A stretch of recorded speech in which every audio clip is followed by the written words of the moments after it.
Hey, my name is Chris Brennan, and you're listening to the Astrology Podcast. Joining me today is astrologer Austin Coppock, and we're going to be talking about the astrological forecast for August of 2026. Hey, Austin, welcome back. Hey, Chris. Hey, we are back again. We've got a lot of news to catch up on in the first hour of this episode, and then in the second hour, we're going to dive deep into the astrology of August, which features an eclipse season with eclipses in Leo and Pisces. We've got a Venus retrograde that's going to start kicking up as we get the pre-retrograde shadow and Venus moving into its one of the signs it will retrograde back to, as well as a bunch of other stuff. So, as always, there'll be timestamps if you want to jump ahead to the forecast section. Otherwise, let's do just a quick overview of the astrology of the month, and then we'll get into the news section. All right, so here is the planetary movements calendar for those watching the video version of this episode that shows where the planets start at the beginning of the month and then how far through the signs of the zodiac they'll get by the end of the month. And like I said, we've got eclipse season basically encompassing the entirety of August, with a solar eclipse on August 12th in Leo and a lunar eclipse on August 27th in Pisces.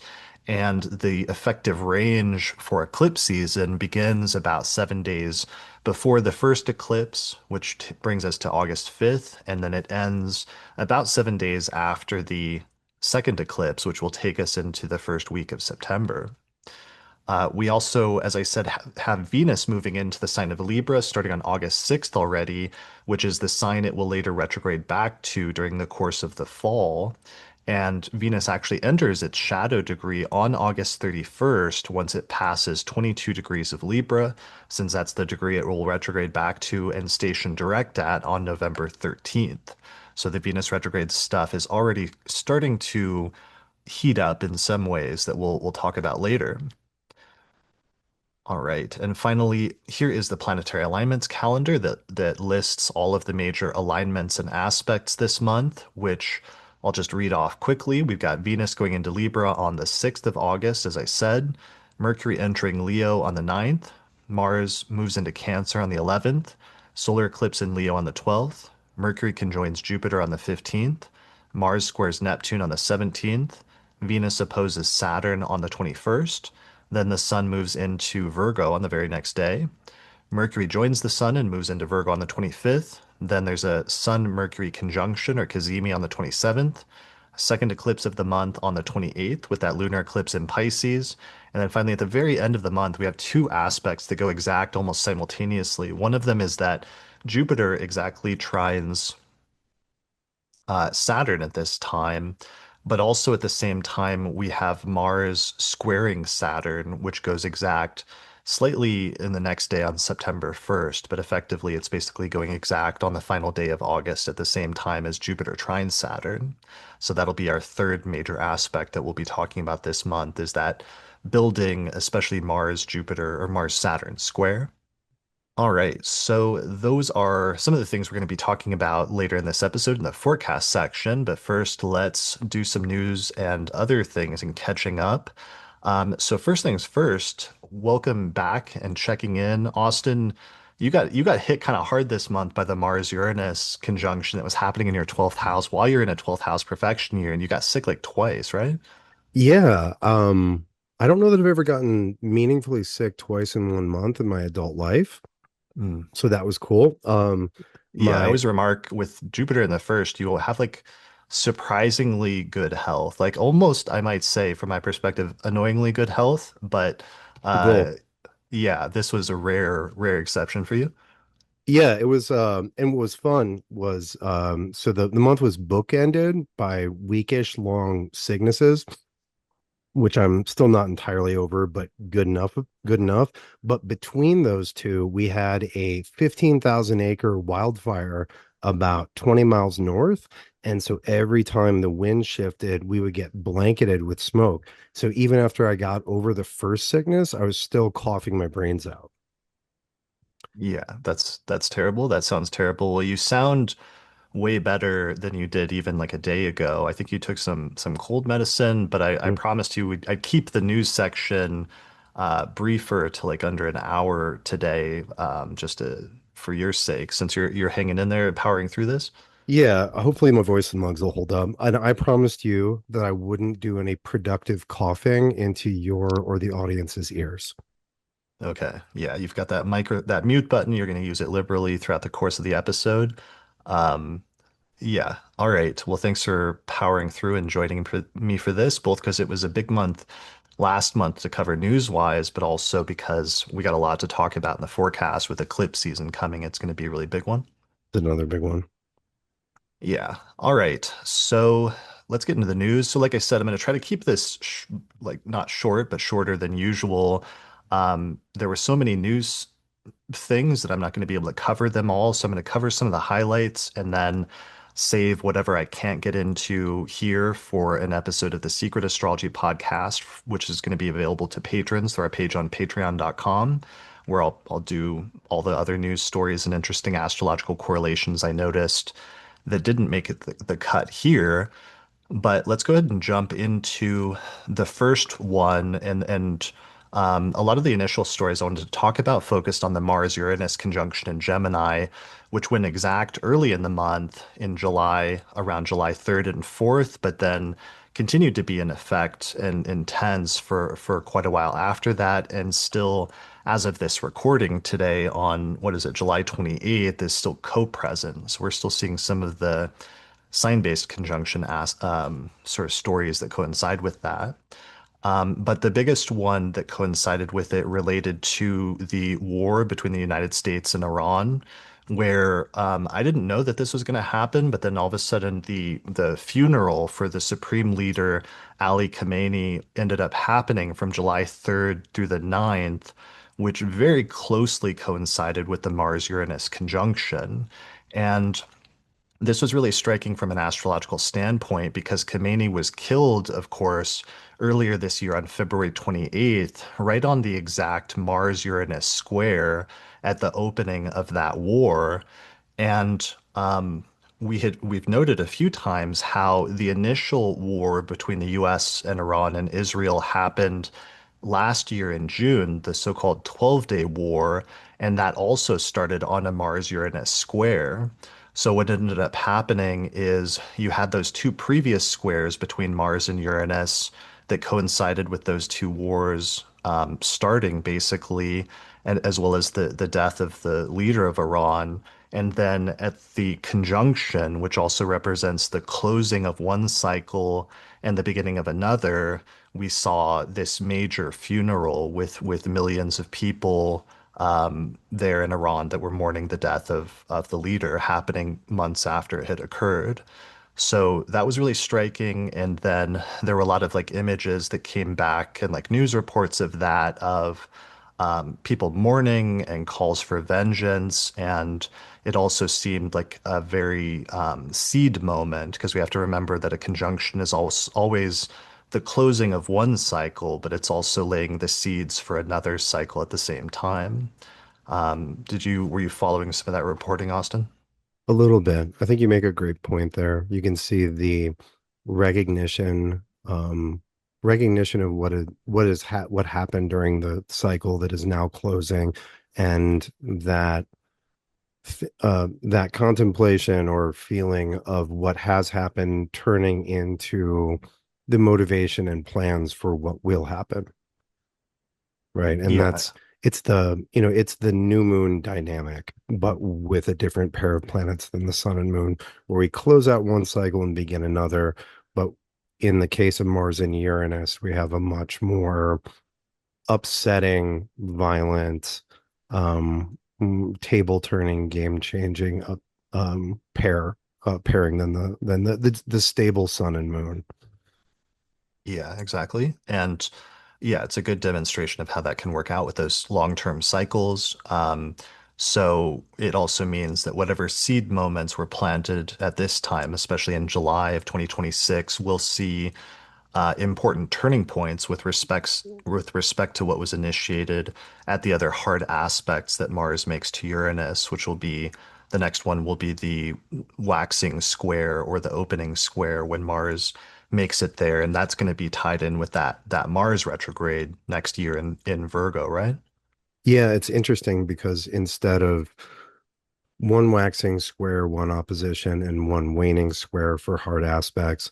This upcoming cycle will triple down on the waxing square. So we will get meaningfully more Mars Uranus hard Mars Uranus aspects during this coming cycle than we usually do. Yeah, and that's going to be really important. Both you and I are paying attention to that eclipse season because that retrograde and that square with Uranus by sign, at least, I think coincides with an eclipse that looks especially potent and problematic. Yeah. Um, I yeah, believe we made worried noises about it on the yearly. yeah. Well, we'll be making a lot more worried noises in the next year ahead for 2027, but we'll save that for later. More immediately, it's like that funeral was happening, and then the all of the feelings or other things surrounding that were happening, and then all of a sudden the war between the US and Iran had been temporarily ever since shortly after the Venus-Jupiter conjunction in June, which saw a temporary peace deal and a memorandum of understanding. All of a sudden, starting on July 6th, the war exploded again and suddenly restarted, starting when on July 6th, Iran began shooting oil tankers in the Strait of Hormuz. And then all of a sudden, the US started shooting back and targeting Iran. And then they started going back and forth so that eventually the US did 13 straight days of heavy strikes on Iran.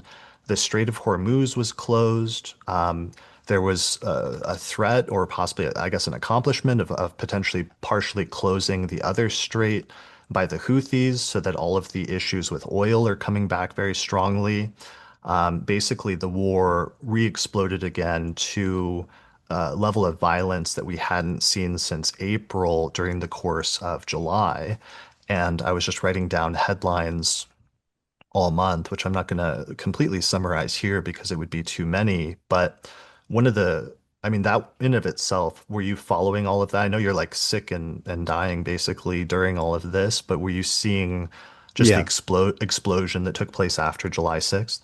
Yeah, absolutely. I was just curious. I was like, okay, is Mars Uranus going to restart the war? Like, how long does it really, the question probably for me was, how long does it take for Mars Uranus to restart the war? Do we get Hmm. it on the conjunction itself, or do we have to wait a couple days? And so we waited a couple days, and then it got moving again. Yeah, yeah. But after July 6th, basically, it ramped up dramatically. And at this point, now later in the month, it's like the oil reserves of the US have fallen to the lowest levels since the early 1980s. And when that hits bottom, basically, which is projected to happen soon as this month in August, their ability to offset the price of oil will be significantly like hampered, and then all of a sudden the price of oil will shoot up. And this has put the administration into obviously like a very difficult position ahead of the eclipse because both Trump and I want to say Vance both said at one point in like June or July that the main reason they signed the memorandum of understanding was because of the oil reserves being depleted and them wanting to refill it or something like that. So obviously they weren't able to accomplish that because the peace did not last for very long. And we are now headed into eclipse season, which is really, really important because our entire prediction, not the entirety, but the initial basis of our prediction that the war with Iran and the US would take place in the first place was because we started noticing in 2023 that every 6 months during eclipse seasons, there would be another escalation between the US and Israel and Iran. And that eventually culminated about 6 months ago in February and March with the eclipse season that saw the full-fledged war between those two countries or three countries, as well as the assassination of the leader of Iran, who was born the day of an eclipse, just like the other two leaders, Netanyahu and Trump, were also both born the day of eclipses. And so now we're at the 6 month point where the next installment and next escalation of things should take place under this eclipse season, which we're heading into now. Yeah. Yes. All of that is true. We're on that particular locomotive. Um, let's see, I was going to add earlier that yeah, with the oil, it's not just the United States that's been tapping their oil reserves, and of course, if the price of oil goes up, then the price of every good that needs to be transported goes up, as well as everything that has any petroleum in it, et cetera, et cetera. Um, which ties into economic concerns, which we've expressed. Yeah. Um, yeah, just the entire world economy potentially taking a nosedive if this continues as it seems to be on the current trajectory. While at the same time, it's also turning into a regional war where Iran keeps striking back against striking different Gulf states in retaliation for some of the US strikes to put pressure on them.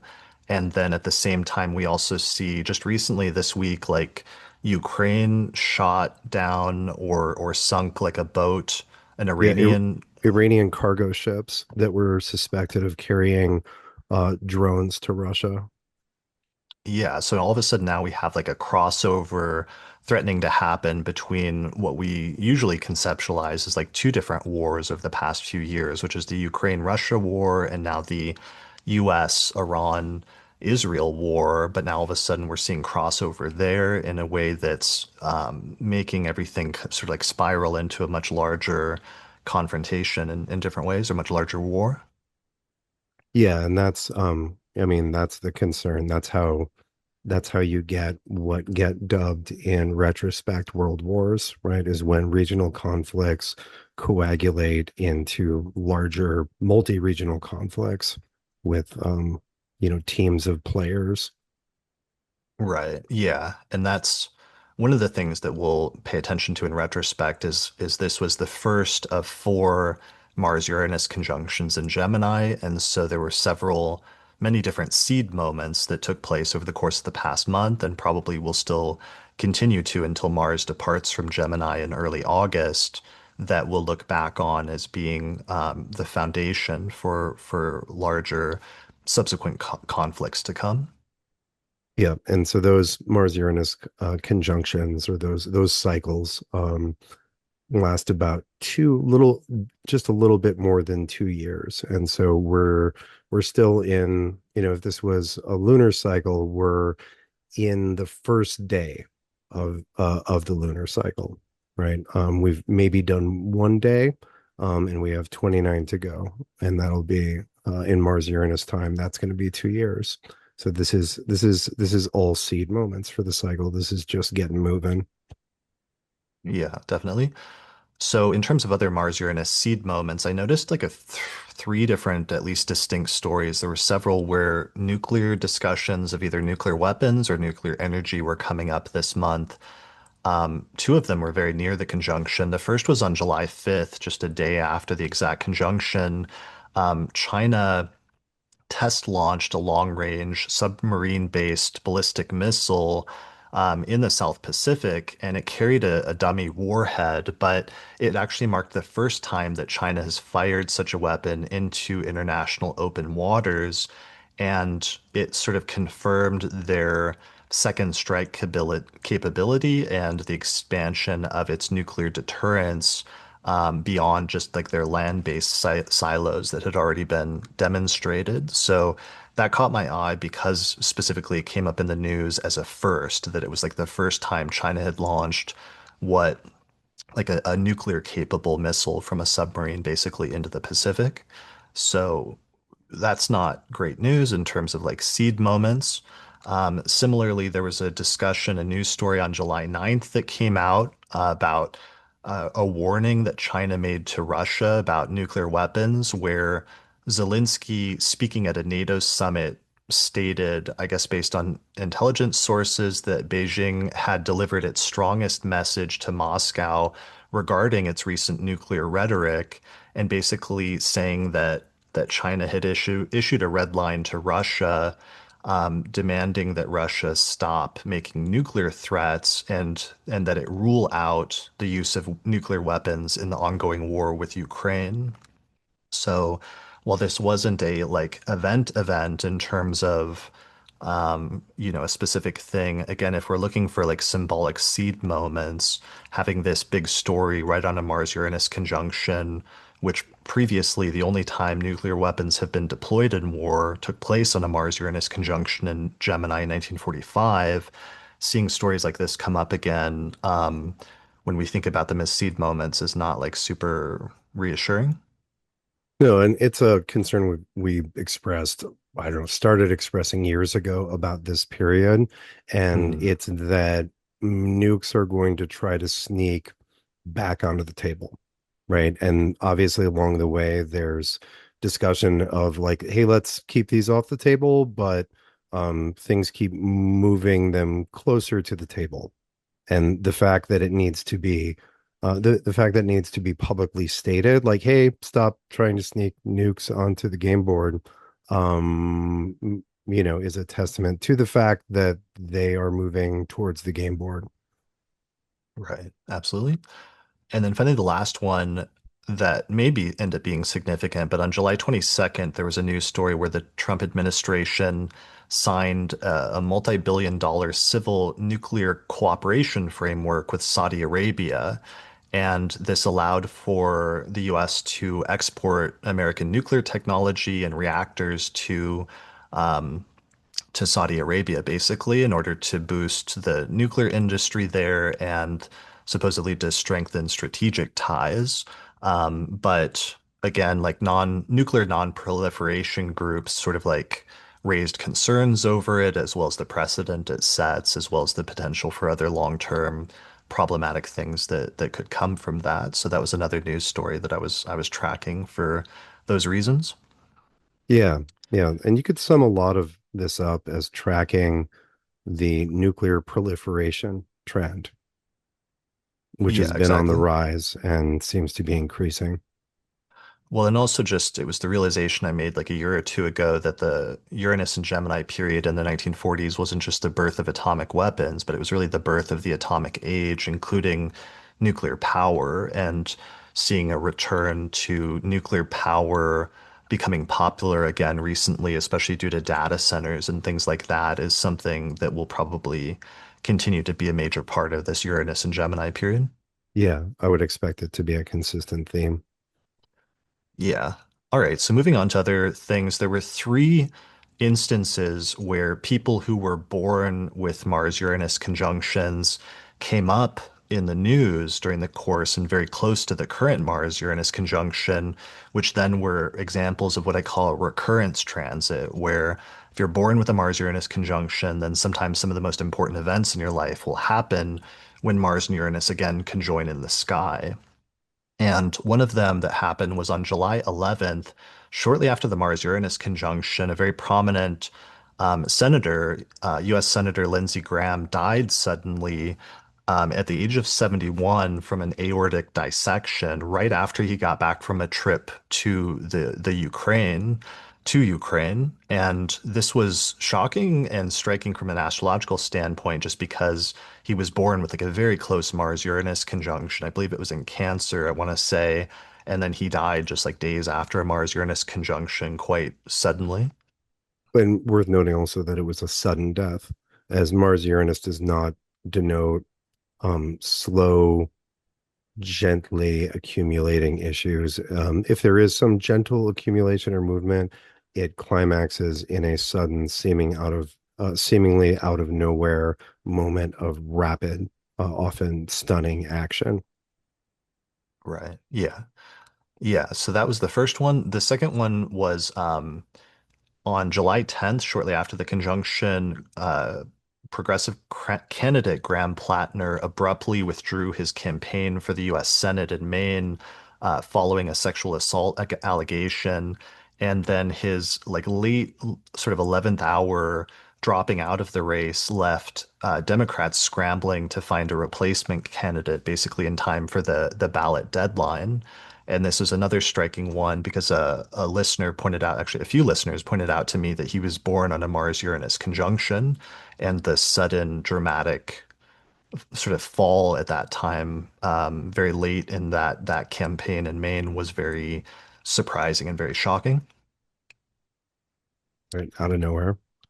Yeah. And then the third one I noticed was just another Mars-Uranus conjunction was there was a story about the payout for E. Jean Carroll, where following the Supreme Court's decision in 2023 to let civil verdicts stand between her and Donald Trump, a federal judge ruled on July 8th that Carroll could collect the initial $5 million dollars in damages that were awarded to her, which had been held in an escrow account after this sexual abuse and defamation case against President Trump.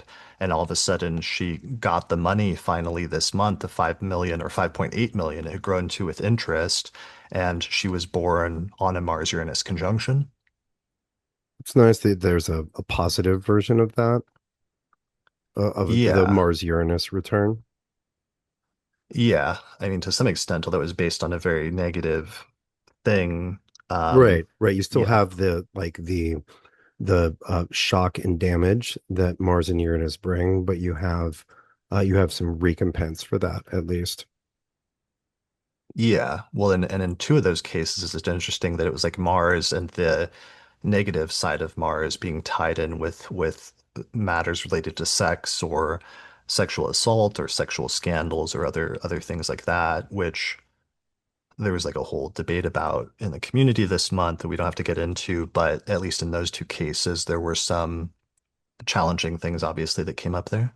Well, and it's worth noting that for much of the month, Mars was also in a square with Venus.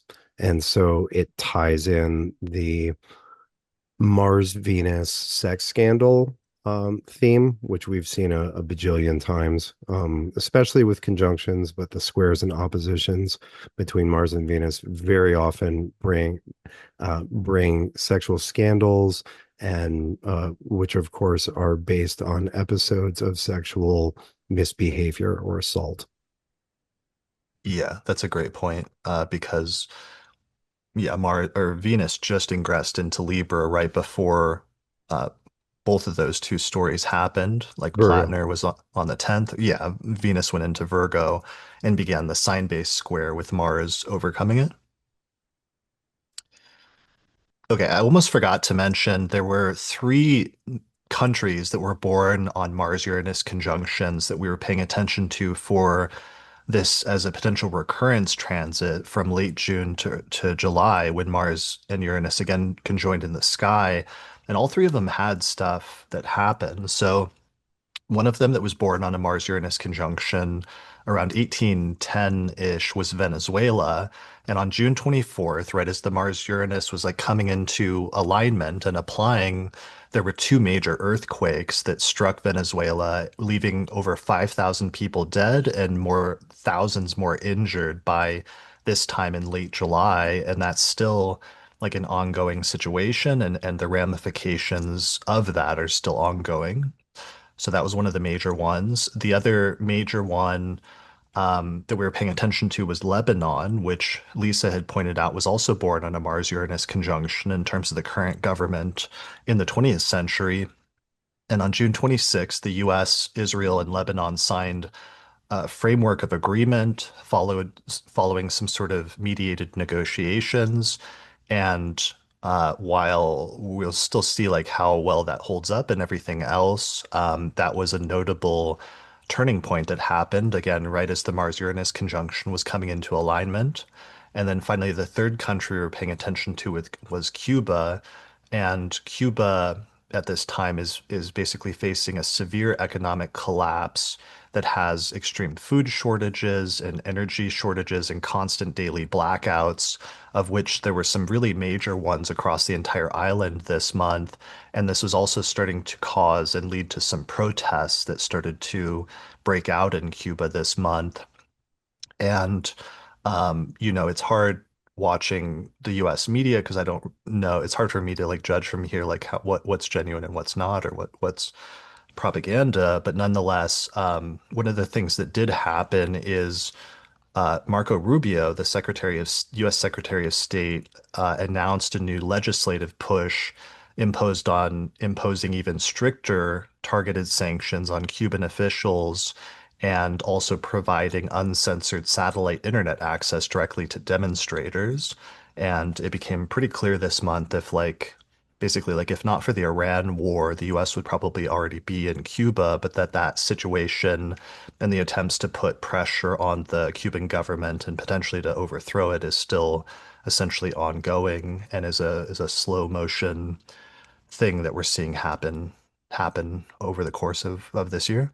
Yeah, and that's a great reminder because um understandably, the Iran war it takes the spotlight.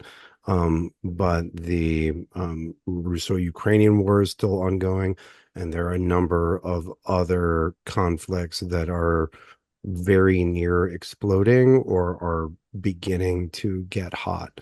And it's not that how should we say, malicious astrology is only for headline stories, right? It happens for all of us as well as for all nations. It's not just the thing that grabs the headline. Yeah, definitely. And that there's a lot of also, as we keep repeating, like seed moments that you won't realize the implications of until later on, especially during conjunctions where something is started at that time. And sometimes you can catch it if you're paying attention, but sometimes the implication of something isn't fully clear until retrospect when you realize like how significant that starting point was. Yeah, absolutely. It's difficult, especially when other things are louder at the same time. It's hard to hear the softer beginnings. Yeah, absolutely. All right. Moving on. Do you remember last month, we were talking about the Jupiter-Pluto Pluto opposition? opposition. And the very first, I did like some historical research into this, and the very first story that I highlighted was a Jupiter-Pluto opposition in the 1920s, where Mussolini announced that he was basically like doing away with the last vestiges of the democracy in Italy at that time during the fascist takeover of Italy. And I use that as one of my historical examples. Well, get this, like on July 20th, right next to the opposition between Jupiter and Pluto, there was a headline but from Reuters that said, quote, Ortega says Nicaragua will no longer hold elections. And basically, Nicaragua's long-serving president, Daniel Ortega, said that in Nicaragua, they would no longer have elections, basically, and eliminate the possibility of any sort of electoral challenge to his term, which is supposed to end next year, which then just further entrenches him, obviously, in terms of his dictatorship of this country at this point. Yeah, well, your historical example ended up being bang on. That's Yeah. pretty nice. I mean, it's not Y- nice that that happened, and it's not nice that it happened with Mussolini back in the day. But that was an excellent example to choose for that undercutting or subverting, or in this case, just negating the Jupiterian aspiration to have free, open, liberal-minded, principled governance. Jupiter's ever the optimist, and believes that that things can be free, open, just, fair, and can get better. And the oppositions and other hard aspects with Pluto often see that brutally undercut or reversed or subverted. So yeah, perfect example. yeah, it's just the importance of looking at historical cycles sometimes and seeing what happened close to those, and then sometimes being able to make an inference that similar things will come up in the future when that aspect recurs. All right, so in unrelated news, on July 3rd, Trump gave a speech at Mount Rushmore where he said that he was urging people, the Senate, to pass the SAVE Act. And he said that if this legislation was passed, then Republicans would, quote, will not lose an election for 100 years, end quote. And then, let's see, on July 9th, Trump abruptly terminated all the remaining members of a bipartisan Federal Election Assistance Commission just months ahead of the 2026 midterms, which then raised widespread concerns about different things involving the midterm elections. Yeah, the integrity of the elections to come. Right. On what was the exact date of the Jupiter-Pluto opposition? Was it the Oh, 16th or the 18th? I don't remember. I just remember it creeping throughout the first half of the month. Let me find. Okay, it was July 20th. Yeah, July 20th. Okay, so on July 16th, Trump gave a major primetime address pushing the SAVE Act and talking about election security. And in this, he announced and he made an allegation that China illicitly acquired voter files related to the 2020 presidential election and said that China had somehow been involved in helping to, he alleged, steal the 2020 election. And then finally, later in the month, on July 24th, the White House Correspondents' Dinner took place. And in that, Trump gave a speech where he joked about running for a constitutionally prohibited third term and and he put on a hat that said like Trump 2028, where he was joking, quote unquote, or starting to float the idea basically of running for another term in 2028. So those are some of the things that happened around the Jupiter-Pluto opposition this month. And then I thought there was another one that happened also right on the Jupiter-Pluto opposition that I thought was crazy because it was released the same day as Trump's speech, but I don't know if it was meant to, they must have been producing it for a while. So I don't know if it was meant to coincide with that, but PBS released this whole video interview titled, quote, How Conspiracy Theories Have Shaped America on July 16th. And I thought that was incredible because if you remember 2020, that was one of the major things I picked up on 2020 is I saw when that aspect kept going exact, the sudden proliferation of conspiracy theories like spiking around those times when the aspect was going exact. So I was really interested here in this instance that PBS released that right on the exact opposition.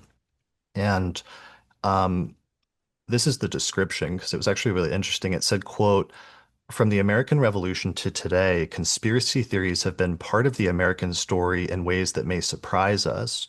In this episode of Judy Woodruff's In Pursuit of Happiness, she sits down with Jesse Walker, author of The United States of Paranoia, a conspiracy theory, to explore how conspiracy theories take shape and what they tell us about who we are. And part of the reason I'm bringing this up is I noticed and I realized this month for the first time that in the US birth chart, at the Declaration of Independence, July 4th, 1776, you actually have a sign-based Jupiter-Pluto opposition in that chart, where Pluto is in late Capricorn and Jupiter's in Cancer. So Jupiter-Pluto oppositions are kind of like baked into the birth chart of the US, and that also means that Jupiter-Pluto oppositions are recurrence transits for the US whenever they take place again. And I wrote down this one note that this guy she was interviewing, who was like a libertarian historian, said in this interview. He said, quote, what people often forget is that the Declaration of Independence also calls these abuses a design. And they say that the purpose of that design is to bring us under absolute despotism. The founding fathers were in many ways driven by a conspiratorial vision of what Great Britain was up to. The idea not just that they were taking away Americans' liberty and self-government, but that they were aiming to impose tyranny. End quote. And I thought that was such an interesting thing as I was reflecting on how that was coming out on a Jupiter-Pluto opposition, how um, Jupiter-Pluto opposition was built into the US birth chart, and then how we were seeing some of those other things happening. Like, for example, Trump giving this speech about the 2020 election the same day. There was just a lot of like interesting crossovers there.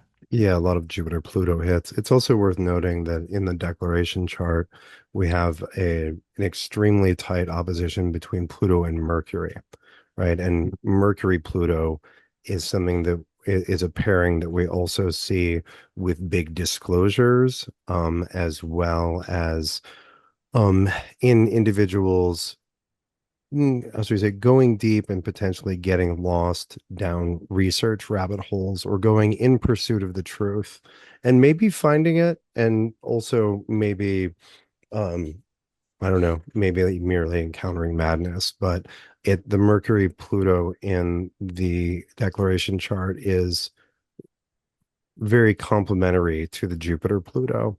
And with the Jupiter Pluto opposition, there's this sense that the with Jupiter, right, that the fair, the just, the high-minded, the principled is in fact a facade. And so what lies beneath, which is a pretty classic Pluto question, right? Which is Pluto is like, yeah, but what's underneath that?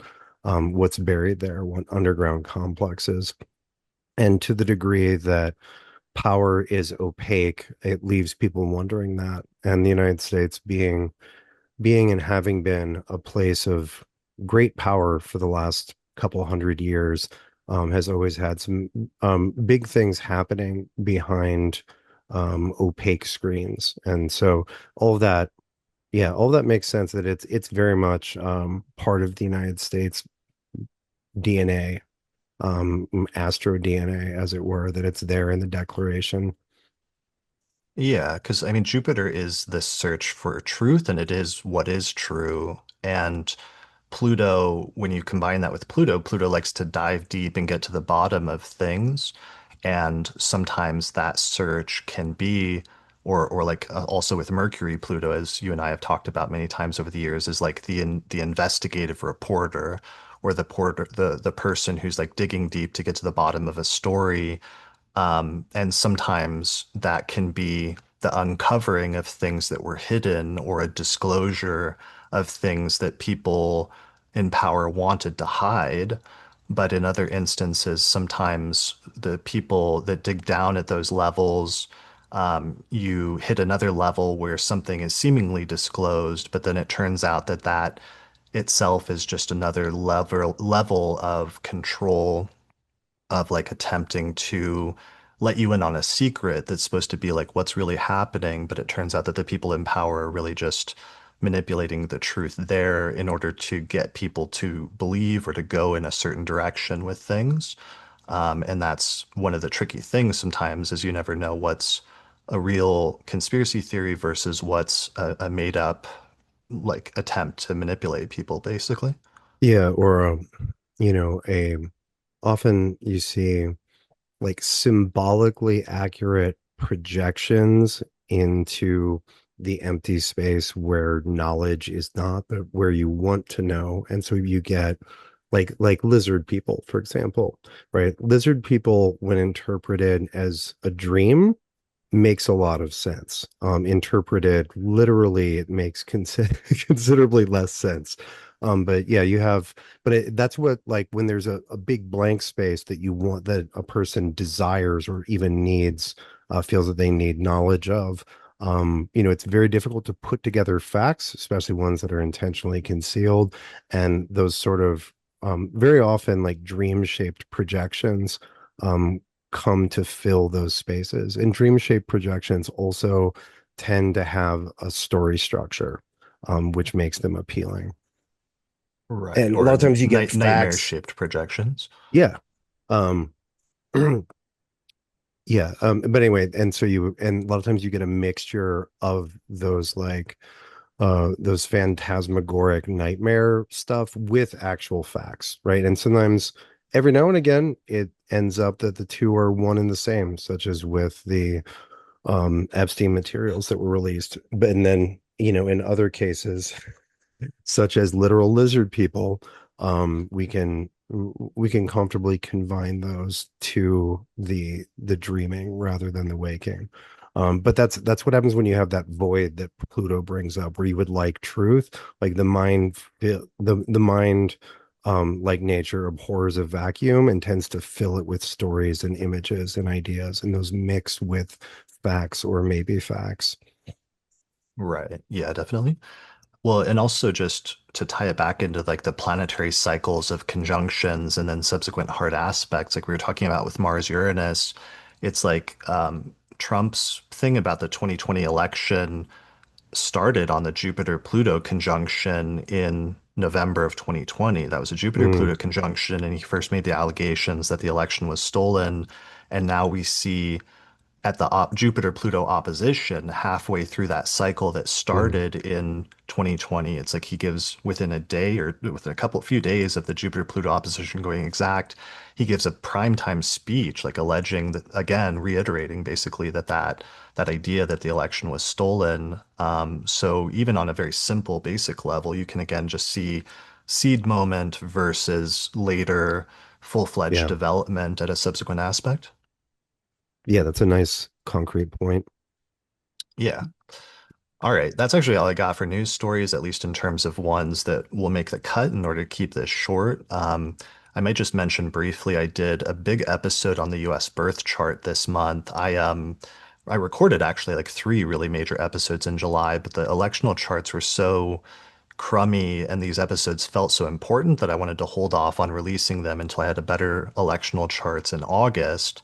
So those are available in a rough cut for early access right now to patrons. They have been for weeks now, but I'm really excited about this because you I had a slightly better Mars-Uranus conjunction than you did. I did have a couple of not good things with it happening on my IC, but there was one positive thing, which is on July 4th on Twitter, I saw this account that was like that tweeted a picture from like a journal that Thomas Jefferson kept, and it turned out that he was writing down the temperature like 3 or 4 times a day, as well as the time that he took the temperature.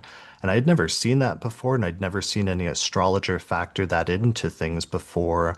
But it led me to this whole odyssey of like researching the actual historical documentation surrounding the Declaration of Independence and when it was completed, and eventually finding out and coming to the conclusion that there was more historical evidence that indicated that it was probably completed earlier in the day, like in the late morning of July 4th, 1776, probably with Libra rising than I ever realized before. So I'm super excited about that episode. It's a really interesting one. I'm excited to put it out there and see what people think. Yeah, it's really interesting. You make a good case, and it's interesting to think about a Libra rising for the United States. I'm very used to thinking in terms of the Sag rising, and I think there's a lot to support that. But you make a strong enough case with the Libra rising that I think it needs to be considered.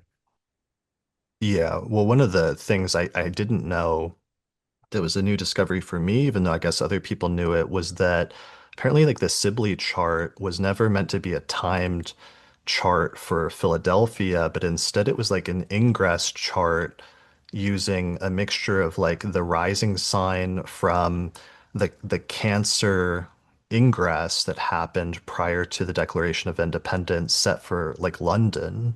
So that was like a weird discovery in and of itself Mm. that the basis for the Sibley chart was far weaker, that it had been misinterpreted by a lot of astrologers than had ever been recognized before. And then on top of that, that I found that the Congress, the Continental Congress, wrote like a journals of everything that happened that day, each day that year in 1776, as well as the order in which they did it. And on July 4th, 1776, they opened up the day at like 9 a.m. It says when they started, and that they did one order of business at the beginning of the day, but then immediately they got into finalizing the Declaration of Independence so they could send it out to the printer that day. And then after they completed that order of business, they did like 14 other orders of business the rest of that day, which then really pushes the completion of the declaration to much earlier in the day, potentially in a range between like 11 a.m. and 1:30 p.m., which would all be Libra rising basically. So that was one of the major conclusions that I came to that was really stunning to me because I had always thought that we didn't have enough historical evidence from that day to really approximate a rectification, but it turns out that we do. All right, well, looking forward to it. Yeah, you'll have to let me know once you see it. All right, my friend, anything else news or otherwise before we take a break?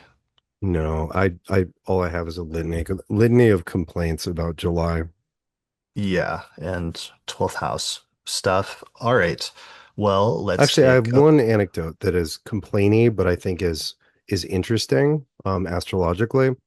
So I have my moon at 16 and stuff of Gemini. And so I was waiting for Mars to complete the conjunction to my moon at 16 and stuff in Gemini. And nothing in particular happened as Mars hit the degree and approached the minute. But then at about 3 in the morning, I was awoken because my darling little son, Lucian, was having a crazy coughing fit. He had the croup.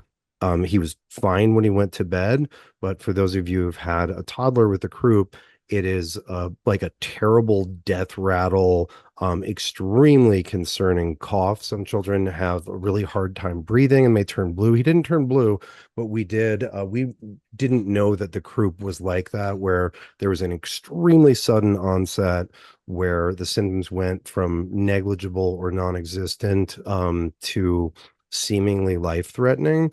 And so that was the exact hit of Mars to my moon by the minute. And what's interesting is I keep an eye on his chart as well as mine and Kate's and others. But it showed much more clearly in like his illness showed much more clearly in my chart than in anybody else's chart, which makes Hmm. sense. It is my moon. He is like the creature that I am most devoted to caretaking and nurturing, which are traditional lunar activities. But I still thought that was striking that that showed an illness, and it doesn't rule my fifth house. It doesn't rule the house of children, although Mars does. And so yeah, so that happened. I just thought that was surprising, and he was fine. We're all fine. We got less sleep than normal, which isn't much, but yeah, that was a little lesson for me. Yeah, I mean the that's one of the more interesting and mysterious things is seeing something happen in a person's life and the charts of the people around them and how that can be leveraged in different ways, sometimes for the purpose of prediction, like, presidential elections, sometimes that comes up as an avenue, but also just that's one of the more interesting things, showing how each of our lives are intertwined and like interlocking in this mysterious way. Yeah, absolutely. And of course, it was interesting because my Mars's affliction for me for various reasons throughout the month was upper respiratory, which is the region of the body that Gemini has long considered to rule or show its effects within. And so even when the Mars transit was showing through my sun rather than me, it was still upper respiratory. Hmm. Okay. Yeah, that's interesting in terms of the body parts and things like that. Um, yeah, I was getting really into Hermeticism and stuff, and they really are so focused on the microcosm, macrocosm, and the internal body and its planetary and zodiacal assignments being a small universe and a mirror of the external world and the larger zodiacal and planetary and other assignments. And it's interesting sometimes seeing that in a very literal way in people's charts, like you're talking about.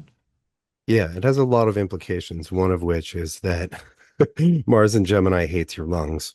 And it hated the lungs of everybody in my region too. I told you we had a 15,000 acre wildfire that just burned for weeks and weeks.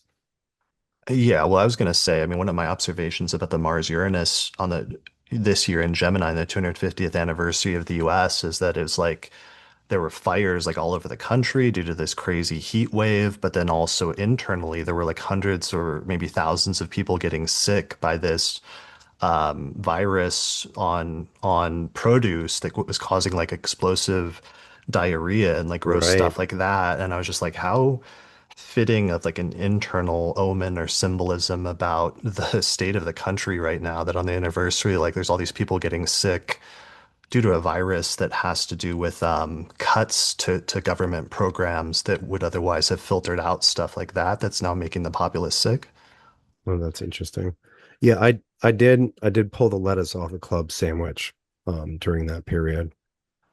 Yeah, I just avoided it because some of the people were sick for like 3 weeks and stuff like that. There's no way I was going down for 3 weeks with just to eat some salad, you know?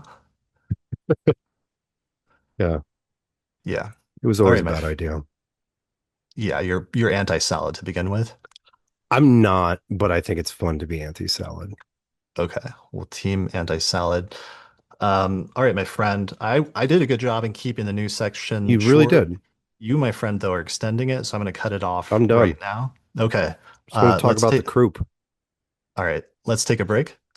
All right, I don't have a sponsor for this month, so I just want to plug the my Patreon and Hellenistic astrology course because, like I said, this month I didn't release any of the episodes to the public because I didn't have good charts, but I released every episode I recorded, which was like three of them, to patrons for early access as soon as I recorded them, and these were like big episodes, not just on the U.S. birth chart, but I also did one on the origins of the so-called Chaldean order that was like a major historical contribution, pointing out that astrologers may have first introduced and or at least popularized the system of aligning the planets so that the sun is at the center in a sequence of planets based on orbital speed. And that was a huge episode that I'm excited to release in August. And then finally, I did an interview with the scholar and academic David Litwa, who's a scholar of Gnosticism and Hermeticism. And we talked about the connection between Gnosticism, Hermeticism, and astrology in a really interesting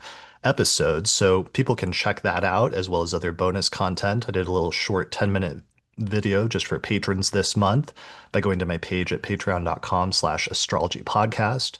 And finally, if you want to learn more about my approach to astrology and reading charts, my Hellenistic astrology course is really the place to do that. We did a webinar this month with students of the course where we looked at the ruler of the ascendant, and I interviewed different people about that had the ruler of the ascendant in different houses and how that tells you something about the overall direction and focus of the life in really significant ways. And I love doing those webinars with people each month with students in my Hellenistic course. So you can learn more about that or sign up at theastrologyschool.com.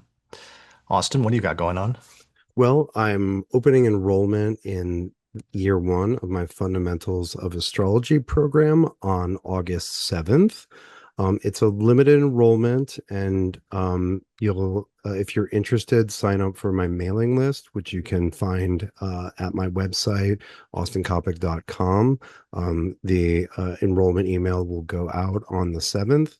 And in addition to that, Sphere and Sundry is still around, still kicking, still being a seed library of nearly every planet's best moments over the last 8 years. Sphere and Sundry is is a project that involves the creation and then vending of talismanic materia, oils, incenses, perfumes, and other such things made in strict accordance with the principles of traditional astrological magic.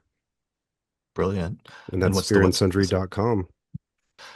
Brilliant. Well, I'll put a link to your website in the description below this video on YouTube or on the podcast website. So if people want to find out about any of the stuff we mentioned, they can find the links there. All right. Thank you. All right, my friend, let's transition into talking about the forecast for August. So, as we said, we got a big month coming up. Let me share some of the graphics again, just because that is a good way to visualize quickly some of the things we have happening. And the main things we have this month, from my perspective, are three things. So one of them is eclipse season, pretty much dominating and being the main thing that's happening this month, with that solar eclipse on the 12th in Leo and then the lunar eclipse in Pisces on the 27th. And the eclipse season starting 7 days before the first eclipse and then ending 7 days after the second eclipse, with the most intense range being that 2 weeks in between those two eclipses, between August 12th and August 27th. So that is one major thing we need to talk about today. The other thing is the Venus retrograde sort of sequence of events that will unfold over a several month period of time, starting on August 6th when Venus moves into Libra, which is the sign it will eventually retrograde back to. And when you look at Venus retrogrades from a sign-based perspective as an extended stay that Venus takes, where it sort of sits in these two signs of the zodiac, in this instance, Libra and Scorpio, for like 6 months, then you start to realize like why Venus going into Libra already on August 6th is already setting off the series of things that we're going to be dealing with for quite some time. And then finally, the last thing that happens um, by exact aspect late in the month, but it already starts to ramp up early in the month, is the Mars-Saturn Square, which begins by sign as soon as Mars goes into Cancer around August 10th and 11th, but then it will build up slowly during the course of the second half of the month and eventually culminate right on the last day of the month on August 31st and September 1st. Mars hits 13 degrees of Cancer and exactly squares Saturn at 13 degrees of Aries. And weirdly, at the same exact time, Jupiter hits 13 degrees of Leo and completes an exact trine with Saturn at 13 Aries. So we have a dueling, like really tough aspect between Mars and Saturn, a really frustrating aspect, but then at the same time, a really positive aspect happening at the same time between Jupiter and Saturn.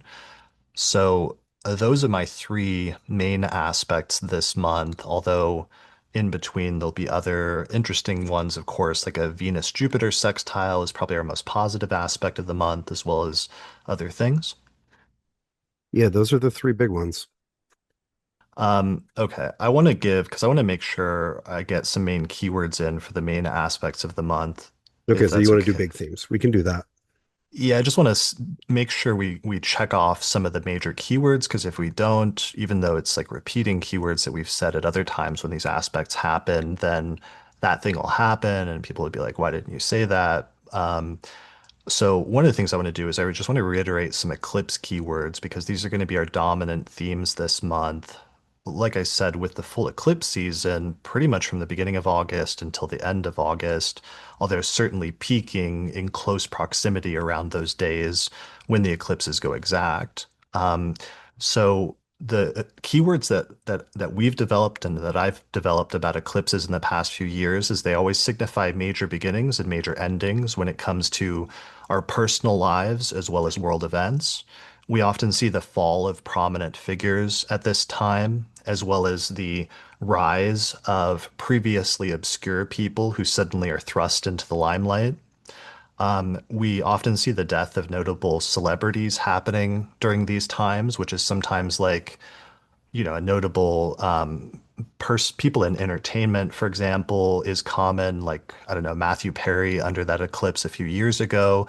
But more recently, with all the major world events, we're seeing sometimes more prominent people passing away under eclipses, such as the leader of Iran in the March-February eclipse, or 6 months before that, the Charlie Kirk assassination took place during eclipse season. So oftentimes like really stunning and like major deaths of prominent figures. We also have this feeling of many significant events and shifts happening all at once during eclipse season is very common. Like a lot of stuff starts happening and swirling around as if you're in sort of like a storm or you've just sailed into a storm essentially and you're just hanging on for dear life. We also see a continuation of events that started or happened during the previous eclipse seasons, especially those 6 months ago in especially February and March. We will see the next installment of events that took place then coming to fruition now in August, but even potentially further back to 12, 18, and 24 months ago, since this is the end of the Pisces eclipse series that started in September of 2024. And then finally, the last point is just that this is a new beginning and a seed moment, especially for Leo, because this is the first in a series of eclipses in the sign of Leo.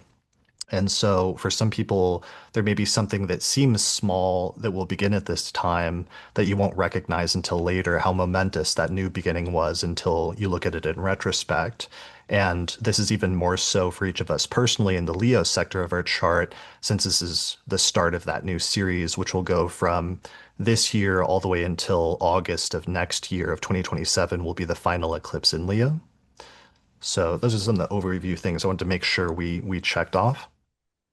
Yeah, and I would add to that that a lot of the significations of eclipses can be extracted from the very simple, very dramatic visual phenomenon. The eclipses are the most dramatic thing visually that happens in the sky on a regular basis.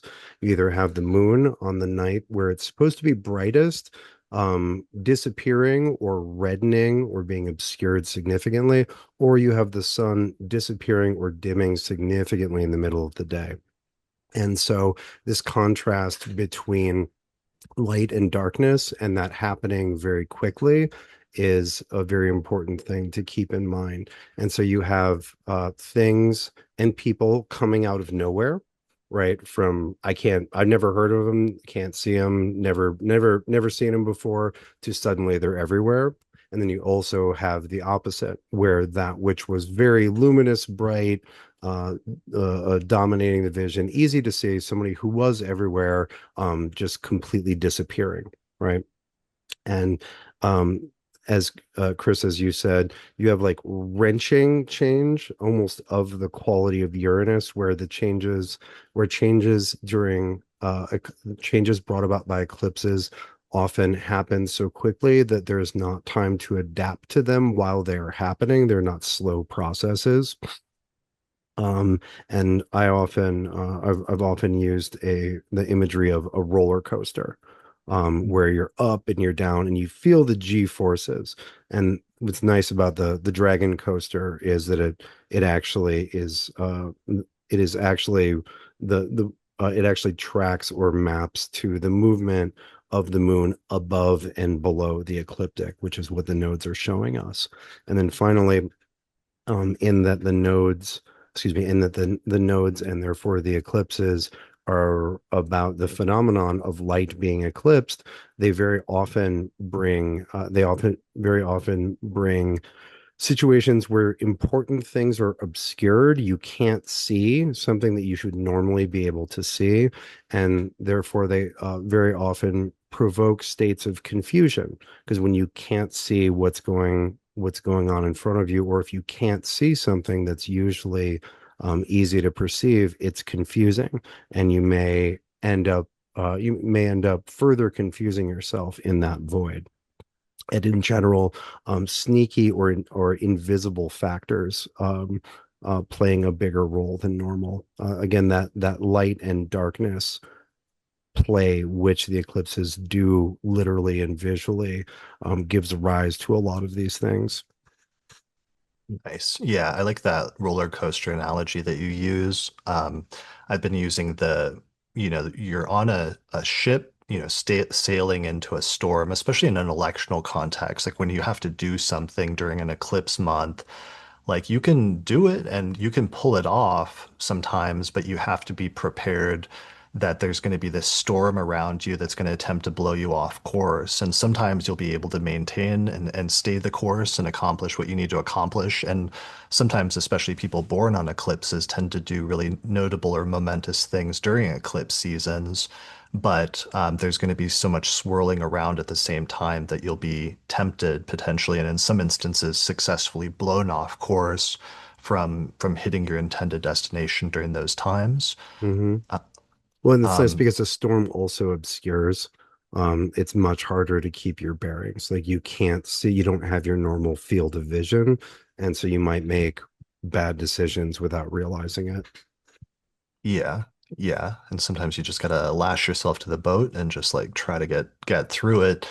The last point is something that's really emerged in the research on eclipses that I've been doing over the past few years is that people born near eclipses or during an eclipse season within 7 days of an eclipse tend to have some of the most important events in their life happen during eclipse seasons because then eclipses represent recurrence transits for them.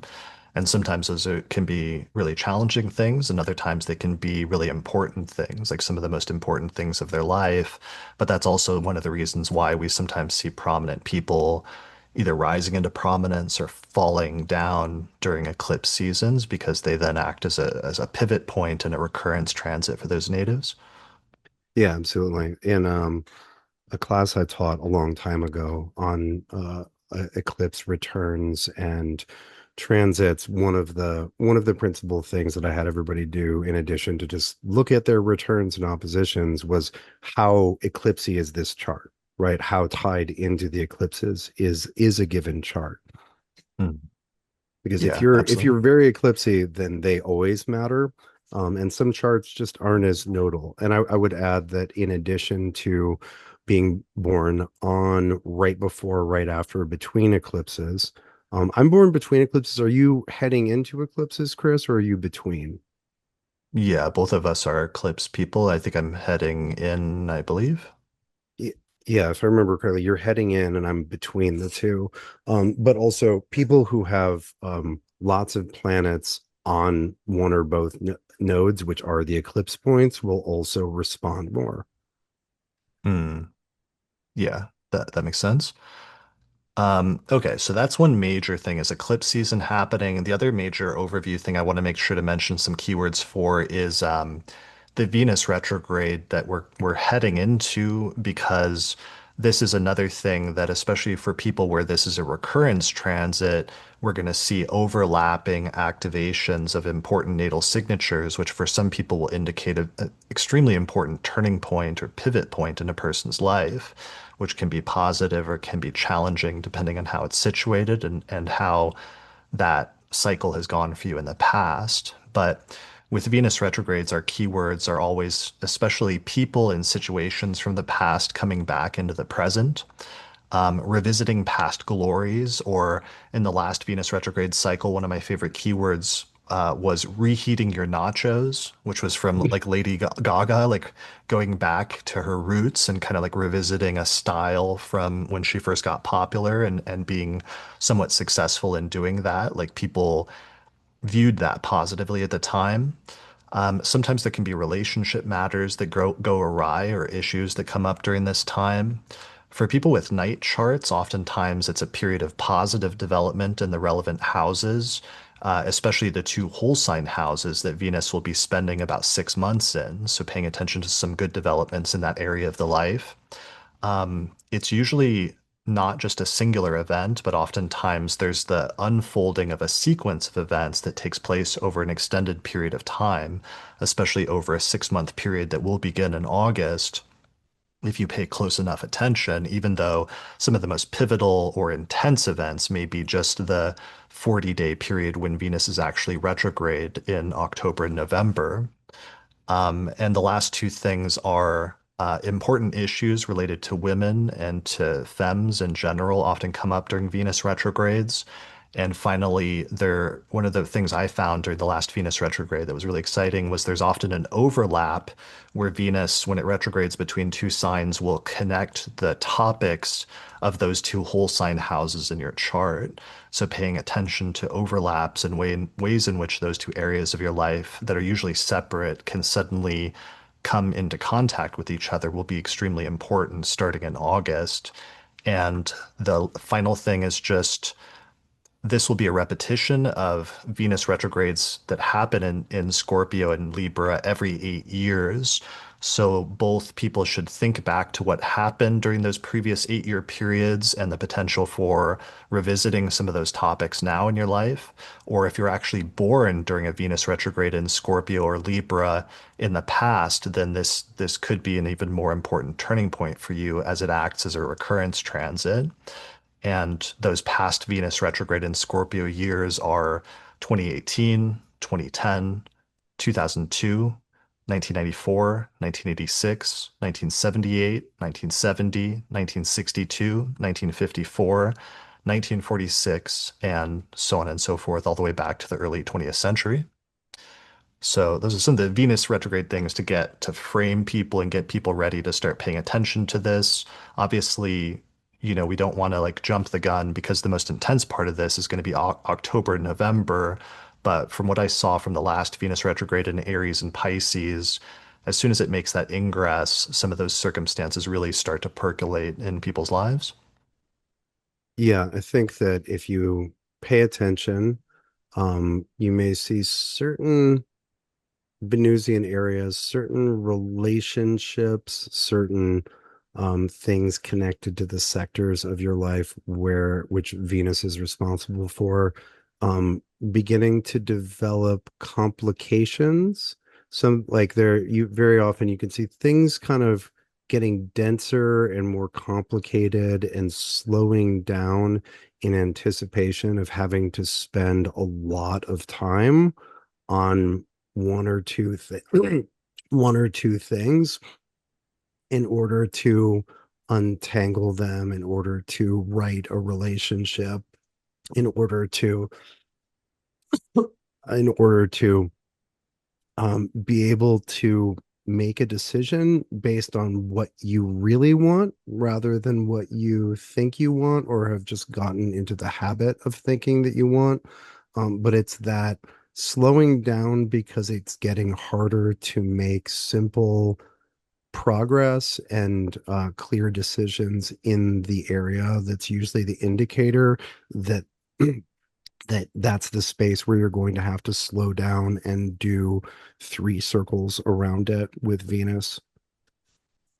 Yeah, that's a good point that sometimes things come up that give you an option to revise things, an option to not just revisit, but an option to make a change. And sometimes people decide to go with that and to make a major permanent change, whether it's in relationships or which can be romantic or other types of relationships in a person's life. But other times they go through this process of like questioning and, internal dark night of the soul and questioning what they truly want for themselves. But then in the end, they emerge from that and decide they actually want to stick with whatever their current relationship is, or they want to stick with those other relationships, depending on what house Venus is transiting through, but the process itself is part of what the experience is.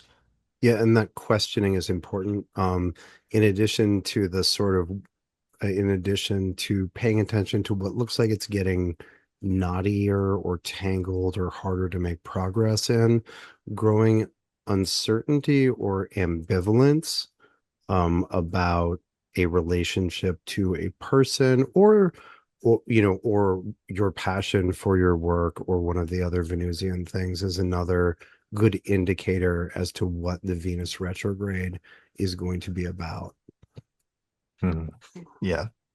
Absolutely. So, I mean, in the long term, I mean, this Venus retrograde is going to sit right on the U.S. midterm elections, and that's primarily what this is going to be about. And it starts off, as we said in the year ahead forecast, like really nasty in October because like Mars comes up and squares Venus exactly as it's going retrograde in Scorpio, which is just not a fun combination and a fun way to start the actual Venus moving backwards for 40 days period.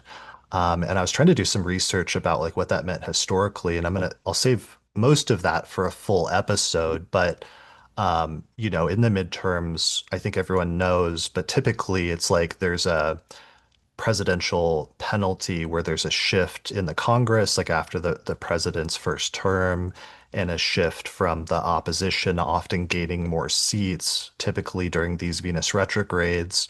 Although there have been exceptions to that, when, for example, there's like rally around the flag exceptions, which happened in 2002 with Bush after 9/11, or that happened in 1962 with JFK after the Cuban Missile Crisis. But there's also periods in which the shift is sometimes more pronounced, like especially after one of the things I noticed was like economic and policy wave elections where sharper recessions or depressions can sometimes cause massive seat flips, like in 1914, 1922, 1930 with the Great Depression, or even in 2010 with Obama and the Tea Party movement was partially due to the sluggish recovery from the Great Recession that was happening at that time. There can also be policy backlashes and other things like that, but basically people should look back and research the past century of midterm elections that happened under this 8-year cycle to get a preview of some of the stuff that's going to come up during the course of this one. Yeah, this really is the midterm Venus retrograde, 2018, 2010, 2002, 94, etc. Mhm. Yeah, so, but it starts with such a weird thing. We'll talk about more next month when it actually gets started, but with that Venus stationing in Scorpio and then Mars coming up and overcoming it is Oh, going and to it's a be, T-square between Mars and Pluto for weeks. And Mercury does the same thing as Venus, but later while still during the Venus retrograde. It's got a very nasty beginning. yeah, yeah. So we'll talk about that more next month. Okay. Thank you for allowing me to get that overview out of the way. Let's do the chronological breakdown, shall Oh, we? and Mars and Saturn. Can't forget Mars and Mars and Saturn. Saturn. Okay, so Mars and Saturn. Mars and Saturn, not unlike Venus, take as we say, take until the end of the month to get really loud. And so it's a square between Mars and Saturn. It is a hard aspect between the two. This is the first hard aspect since the conjunction in April, and this will see Mars in Cancer, squaring Saturn in Aries. The yeah, the exact square between the two isn't until the very, very end of the month, and there are a number of other aspects that kind of pad it and um, prohibit it from being as loud and nasty as it will eventually get until it is very near perfect. But with Mars and Saturn, we very often use the metaphor of hitting the brake and the gas at the same time. Saturn is the planet of heavy, obstinate no, and Mars is the planet of pushing forward with all of one's might. It's very much the was it the unstoppable force meets the immovable object, and that conflict, that dynamic can play out inside, and it feels like being incredibly frustrated, where half of you is trying really hard and the other half of you just won't move, or is dead set against something. Or you can be trying to push very hard while externally the world is standing in your way like 100-ton boulder. Or you can be the one trying to stand still while you're being pushed as hard as possible. And so all of these are frictive, right? And anything caught between these two forces gets squished. And because they're frictive, they're also likely to strike sparks. And so it's frustrating externally when we look at what happens in the larger world. There are often peaks in violence. Or and in disease as well. Mars and Saturn together Mars and Saturn together by hard aspect as the two malefics have a variety of ways of harming the human.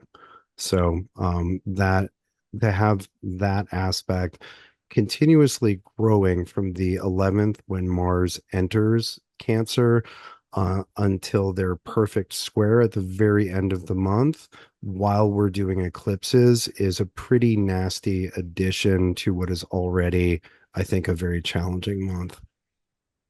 Yeah, yeah. I'm glad you mentioned the Mars, Saturn, and outbreaks, because that was one of the things that we noticed was very significant in April was those two different outbreaks, one on the cruise ship and then the other of Ebola that really exploded at that time and were like all over the news as long as those two planets were in the same sign. And then seeing something about that sort of coming back up again, either related back to those or perhaps something new.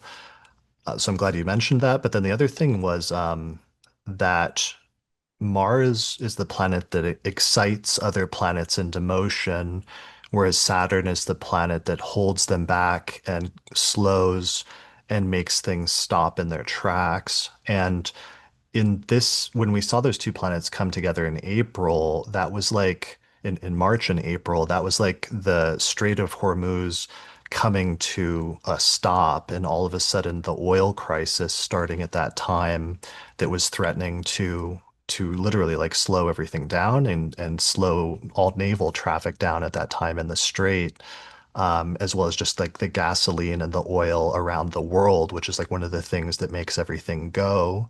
But here, I think we're going to see a return to that because Saturn is in the superior position where Saturn is in Aries and it's overcoming Mars in Cancer.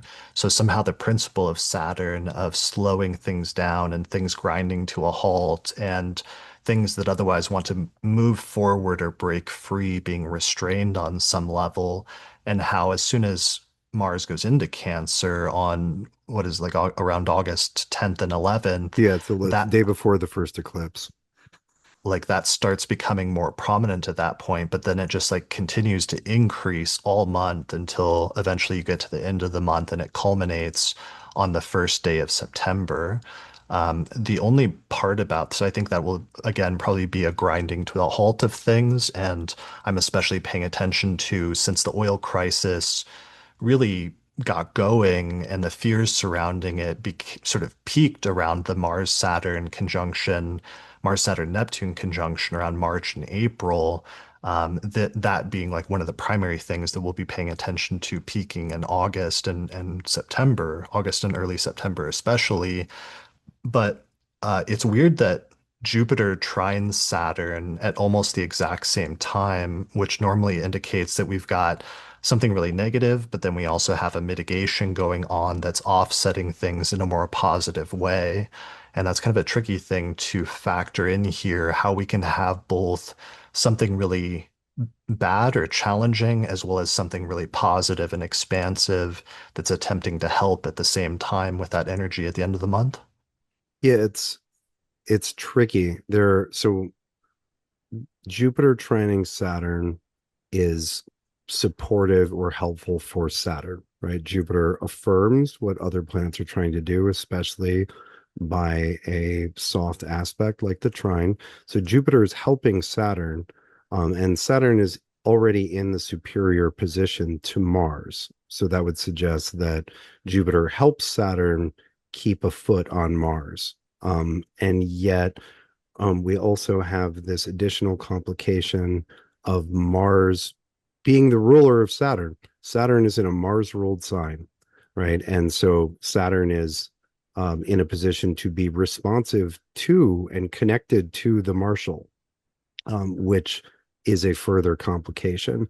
Um, and so, and it's also interesting to note that the very beginning of this by sign is day before the solar eclipse, and then it is this aspect, this Mars Saturn aspect, finishes its last several days of getting super tight and the pressure being very much on just after the lunar eclipse.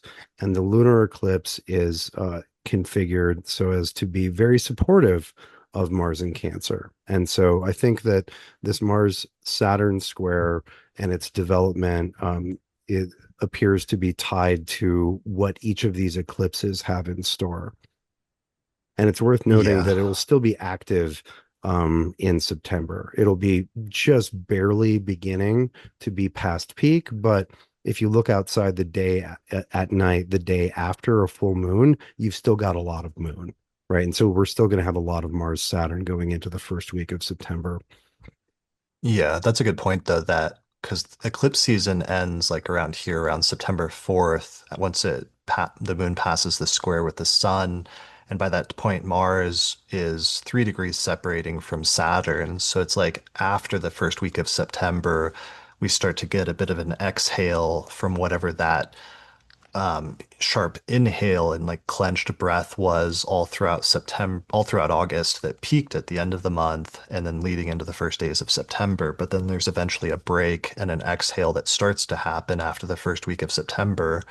Um, yeah, I feel like if it's like if Mars and Saturn, if this is like, for example, the war re-exploding and becoming escalated to a new level, which is what we expect with the eclipse season on its own, then and then it also relates back to the world oil supply and everything grounding to a halt, and that peaking, especially later in August and early September. Then the trine from Jupiter is also probably people scrambling or countries scrambling to find a resolution and trying to offset the damage Mm-hmm. and fix things at the same time.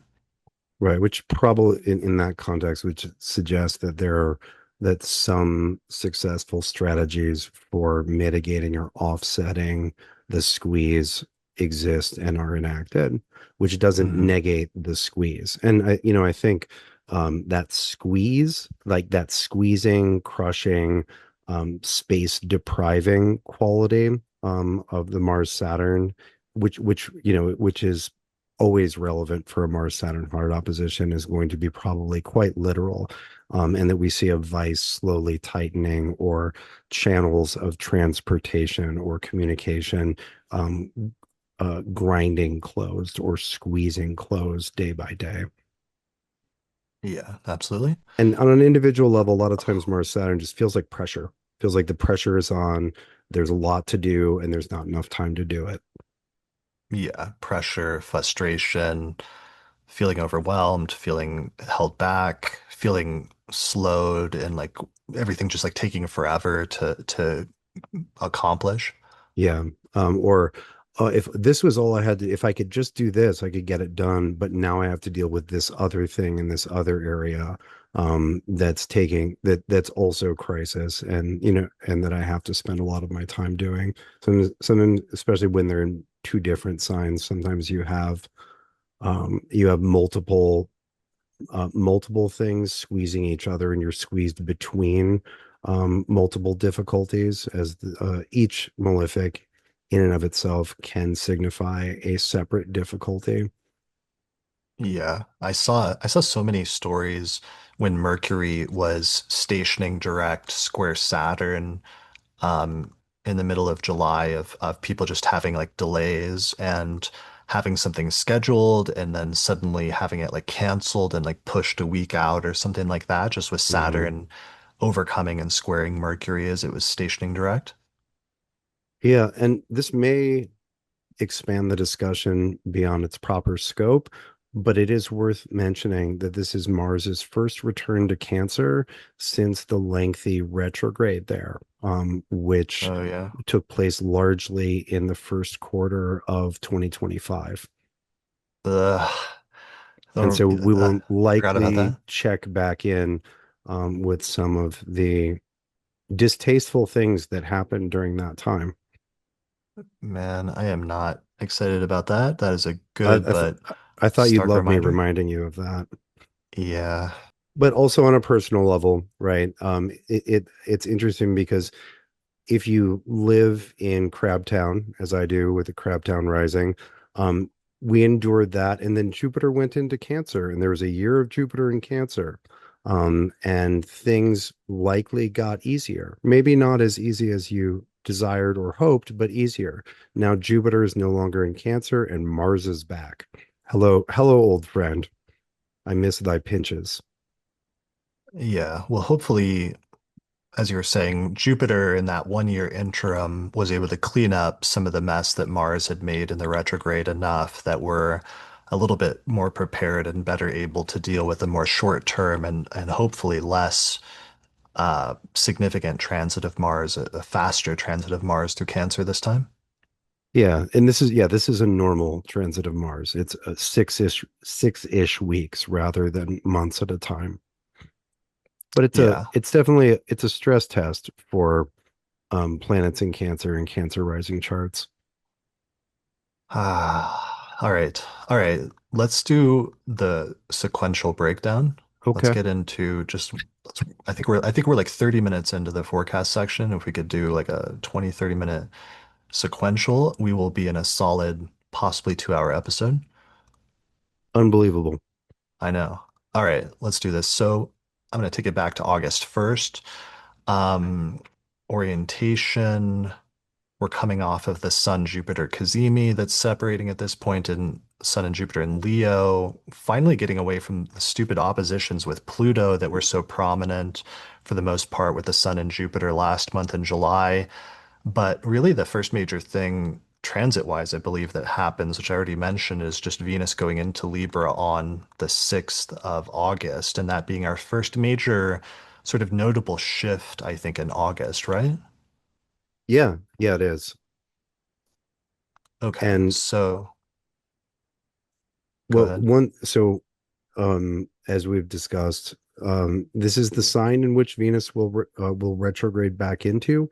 It Venus isn't near the degrees that it's going to be retrograde in, but this is the place. This is the house of your chart. This is the Libran vibe that will be explored in depth and turned upside down and then right side up again. And it's worth noting that this is that. this ingress into Libra comes about a week after the perfect Mars-Venus square, which occurred at the end of August, and also sees Venus moving from Virgo, which was the sign where Venus is in fall or depression and struggles quite meaningfully with a variety of things, into a homecoming, into Libra, into domicile. And so it's initially a somewhat positive, or no, it's initially it's a bit of a positive ingress, but it is also busy and complicated by Venus over the next couple days making a set of aspects to Neptune and Uranus and Pluto nearly simultaneously when Venus moves from 4 to 5 degrees. Yeah, no, this first part of August, Venus gets a break where it gets away from Mars temporarily, and I think that's going to be very positive for Venus for the most part, aside from the opposition with Neptune. But it's going to be applying to this sextile with Jupiter then for the next week in Leo, which when it culminates will be our most positive aspect of the month. And so you get this brief period where between like August 6th and from then until like Mars goes in on like the 10th and 11th into Cancer and starts overcoming Venus again. But Venus is just getting a breather from some of the not as pleasant, divisive energy of Mars that became so prominent later in July. Yeah, it's one of the relative lulls. Yeah, relative lulls that it looks like Venus Jupiter sextile completes around August 16th, August 17th, which is tricky because on the one hand, that's our most positive aspect of the month, but on the other hand, it's like sextiles are exceedingly weak in terms of accomplishing major things. And that's right in the middle of, we've already had our first eclipse. So there's already so much stuff that's like swirling around at that point that I want to highlight that as being the most positive aspect of the month, but I also don't want to oversell its ability to bring about major structurally positive things. Because one of the things I've noticed really strongly over the past year is just sextiles coming up, but them being pretty ineffectual sometimes in world events in terms of the ability to fix or restrain things. And that's always been like a traditional doctrine in the Hellenistic texts that sextiles are weak, they're positive, but they're very weak in accomplishing things. But I've really just seen instances of that lately. Like, for example, this month, we kind of expected the Mars-Saturn sextile to indicate some restraint after the explosiveness of the Mars-Uranus conjunction. And that kind of happened where the Mars-Uranus conjunction happened, the war in Iran exploded again from the 6th forward. And then eventually, like later in the month after the Mars-Saturn sextile, there were attempts to pull back a little bit, and the US eventually stopped after a 13-day straight bombing campaign. And Qatar was attempting to bring both sides to the table again, but um, either both sides or Iran at least was definitely like, no, like we're not negotiating at this time, or at least publicly, that's what seems to have happened. So it just reminded me how sextiles, while they sometimes can attempt to restrain things, they're not always as successful in doing that as we might like. Yeah, they don't drive world events. But you know, if you don't expect them to change the plot or the main story, in this case with both benefics, it's a nice moment or a nice series of moments in the midst of an otherwise challenging time. Like they don't quell the dragon storm, right? Like we're still on our boat. But maybe while you're tied to the mast, somebody brings you a nice, refreshing beverage and pets your head. Right. It's a moment of kindness, chill, and low pressure sort of moments, in the kind in which ease proliferates, just, sprinkled in amidst larger challenging cycles.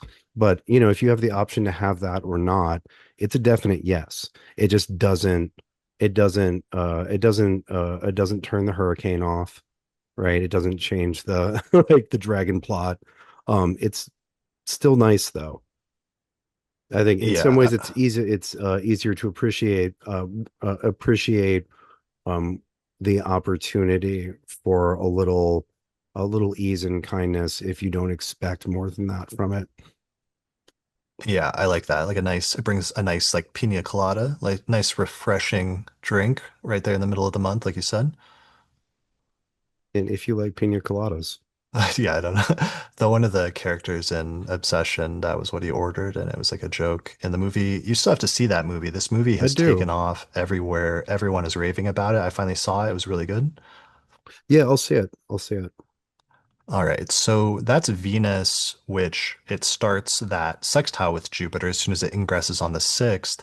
Along similar lines, the next major ingress that happens is Mercury, which moves into Leo on the 9th. And this is important because then Mercury begins building up to our second, possibly most positive aspect of the month, which is a conjunction with Jupiter in Leo that goes exact around August 14th and August 15th. So that's also a positive aspect, although it has to get through this one day that is kind of tricky, where I noticed that there's like three alignments that happen at once. And this all takes place about August 11th when you have Mars goes into Cancer. So that already is just a huge vibe shift when Mars completes its transit in Gemini in the Gemini sector and house of our chart, and it goes into Cancer. And that same exact day, Mercury exactly opposes Pluto from 3 degrees of Leo to 3 degrees of Aquarius. And Venus has just completed an opposition with Neptune from about 4 degrees of Libra to 4 degrees of Aries at the same time. So that's two notable oppositions that are taking place and sort of like coinciding with this loud ingress of Mars into Cancer. And I feel like that's going to be a loud day or two there on the 10th and the 11th. Yeah. Yeah, the solar eclipse doesn't come out of nowhere, right? Mercury, which is a bit of a megaphone by nature, is configured to Pluto and Neptune and Uranus, this trinity of still relatively new outer planet placements, which are working in perfect concert with each other and mutually reinforcing each other to create the swiftly tilting planet that we're standing on. And so the Hmm. configuration of Mercury to all three of these, right, is thinking about and talking about all three of these at once were in quick succession and the way that they're all mutually reinforcing.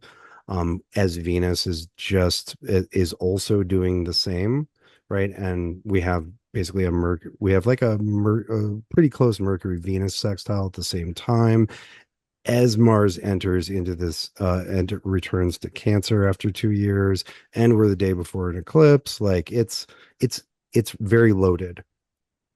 Yeah. Yeah. And the Mercury Pluto we often see when major investigative reporting takes place or major disclosures. On a personal level, it can oftentimes an opposition can manifest externally as communicative power struggle with another person, where you're both pulling in different directions, or when one party is using manipulation to attempt to control another person.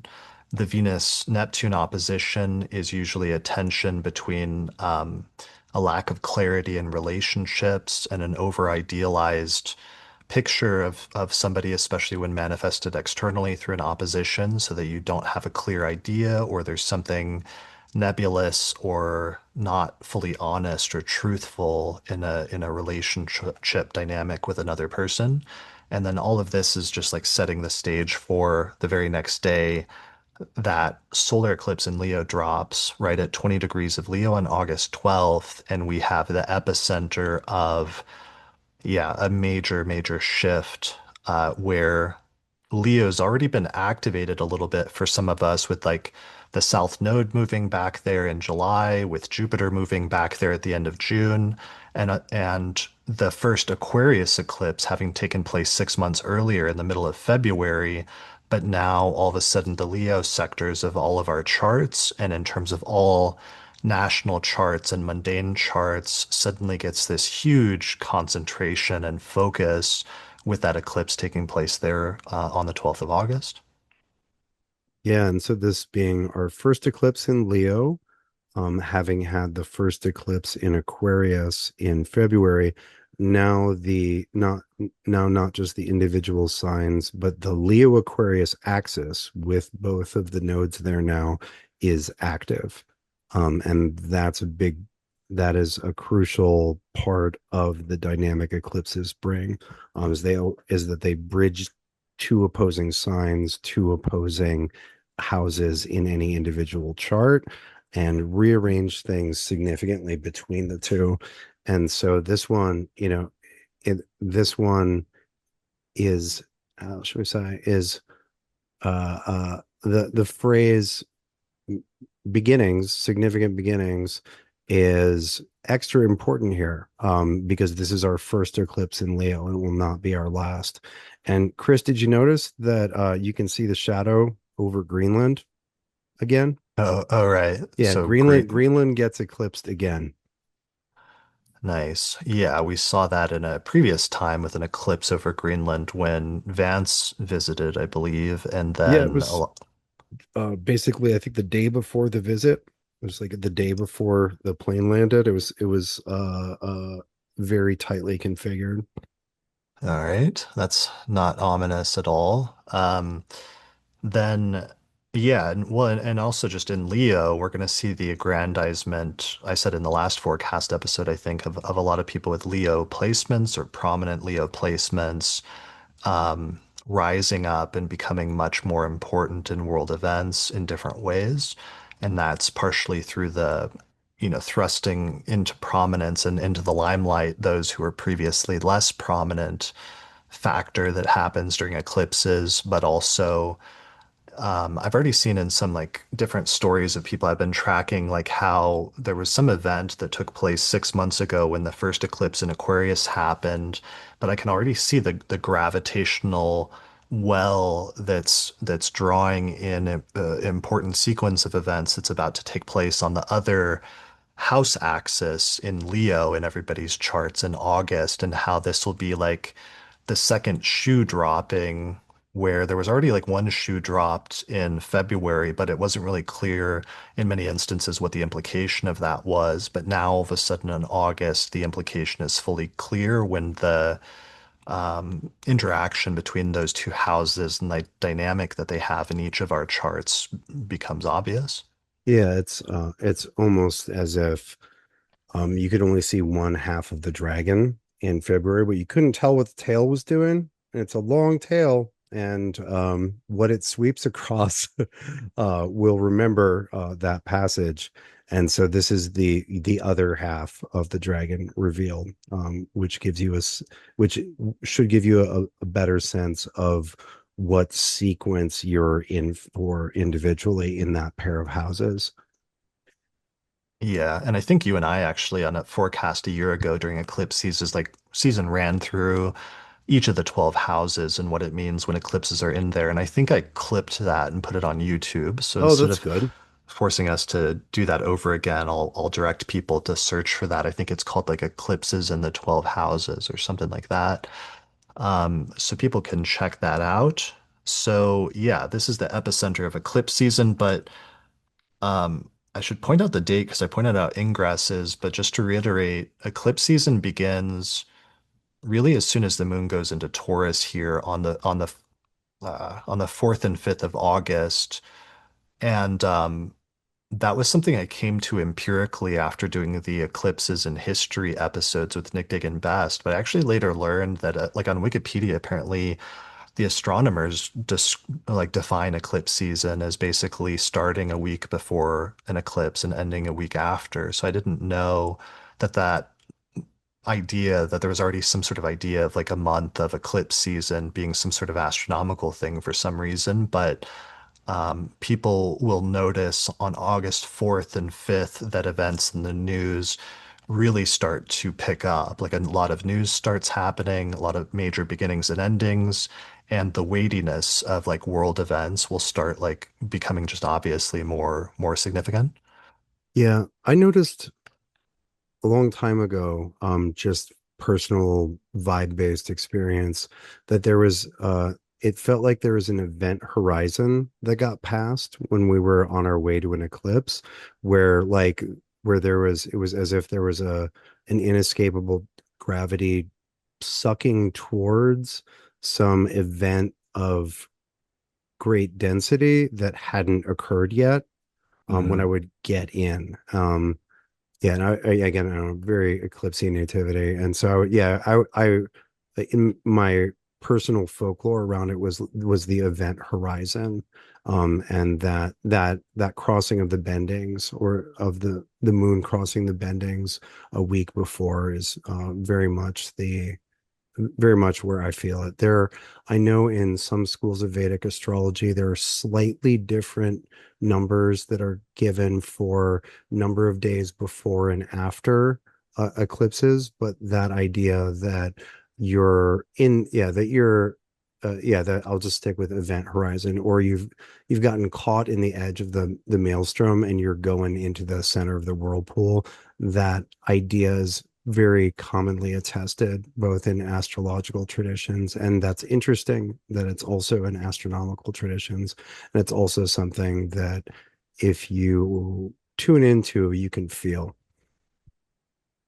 Yeah, I always conceptualize it sometimes at this point like those diagrams of a black hole, where it's like you have the black hole and the point of singularity or whatever it is, but then around that the black hole is just warping space-time so that it looks like a funnel or like a drain that drains out at a certain point, but on the periphery of that, like space-time is already being distorted.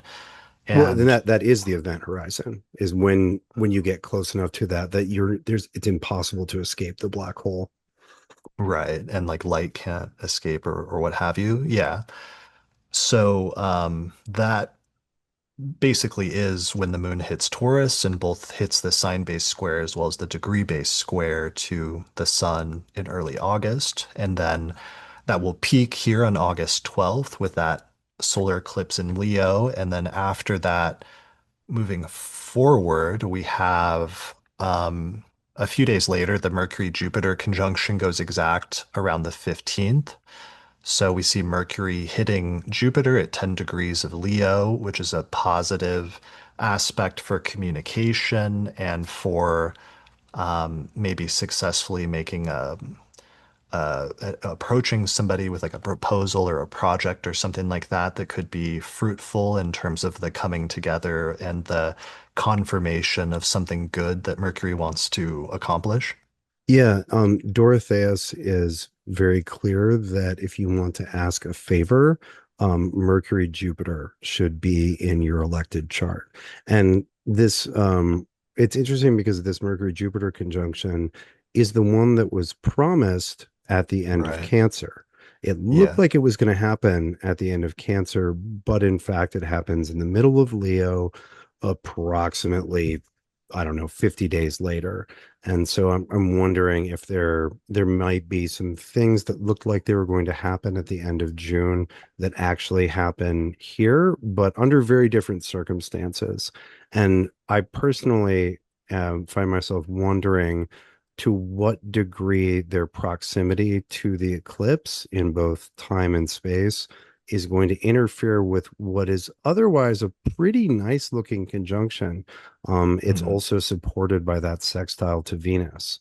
And so if it wasn't the middle of eclipse season, and if they were just a little further from the sun, it would be an almost unmitigated good, and an unblemished positive moment. But they're in the middle of this complicated time period, and they're right next to the solar eclipse, which was a prime complicator only days before. Right. It's like we would be otherwise thinking about like peace deals and negotiations and things like that, not just with Mercury, Jupiter, but also with Venus at the same time coming up and completing the sextile just 2 days later on the 17th of August. And it's sort of like reminiscent of the Venus-Jupiter conjunction in June and the almost Mercury-Jupiter conjunction, which the two of those together ended up coinciding, for example, with the temporary peace deal, the Memorandum of Understanding, so-called, between the U.S. and Iran. But then, because that was slowing down and stationing retrograde and averted, we didn't expect that to last, which it obviously didn't. It didn't last past the Mars-Uranus conjunction, but this is just weird because the fact that it's taking place so close to that eclipse season and there should be such a maelstrom we would expect of things surrounding that and swirling around that, it seems also just from a practical perspective, like unlikely for that to be as positive as otherwise it might be if it wasn't taking place in the middle of all those eclipses. Yeah, it's definitely irradiated, right? It's a nice thing, but it's really close to something luminous and somewhat toxic. And so Mhm. to what degree the health of that conjunction's effects will be preserved is something I'm going to find out because um because we can't wait months for everything. It's right around there that a lot of kind of um prime or a lot of electional charts are going to end up falling because you don't, even though it's complicated, it still at least starts with something good. And so, I think a lot of people will be forced to act in accord with this Mercury, Jupiter, Venus configuration, which again is very nice by itself, but in the midst of such a complicated and perhaps poisonous period of time. Absolutely. All right. So speaking of good alignments, I wanted to give our electional astrology chart for this month, which is set to August 16th, 2026 at around 3:55 p.m. local time with Sagittarius rising. And if you cast a chart for that date and set it for about the same time in your location, you should get a chart that looks about like this. With Sag rising, Jupiter ruling the ascendant is placed in Leo in the ninth whole sign house in a day chart. This is just after the Venus-Jupiter conjunction has gone exact the Mercury-Jupiter conjunction has gone exact and is still very close. And Venus is over there in Libra at 9 degrees, applying very closely to a sextile with Jupiter. We also have the moon in Libra with Venus, and in our location, it's not still applying to Venus or Jupiter, but it is applying to a sextile with the Sun, which is good enough. Yeah, so this opens up. I'm really excited about this month and the electional options that are so much better than last month because as soon as Mars departs from Gemini and moves into Cancer, it just opens up these Sagittarius rising elections again and allows us to get some good mileage out of Jupiter and Leo, especially now that Jupiter has gotten some distance from that opposition with Pluto. So this would be great for ninth house activities because it's so focused on the ninth house that relate to education, travel, the study of different religions or philosophies or just views and beliefs of the world and expanding those, especially in a positive way, because it's Jupiter doing good things and doing expansive things in the ninth house. It also brings in some positive 11th house components having to do with friends and groups and alliances as well, due to that nice sextile between Venus and the 11th house of friends, sextiling Jupiter in the ninth house of education and travel and beliefs. So this is the best electional chart, the favorite electional chart that Lisa Scheim and I were able to find this month on our Electional Astrology podcast. But we also found, I think it was like between 8 and 10 other charts this month that people can use if they have to start other things during the course of August. And you can get access to those through a page on patreon.com/astrology podcast. And you can access the tier of that has access to that podcast to get, I think it's like an hour-long podcast for this month. So yeah, that's the chart I wanted to highlight though in terms of the best one this month. What are you thinking, Austin? You're going to use a lot of Sag rising charts this month? Oh, I was so excited to look at the satirizing options this month Yeah, because I'm they were off the table in July.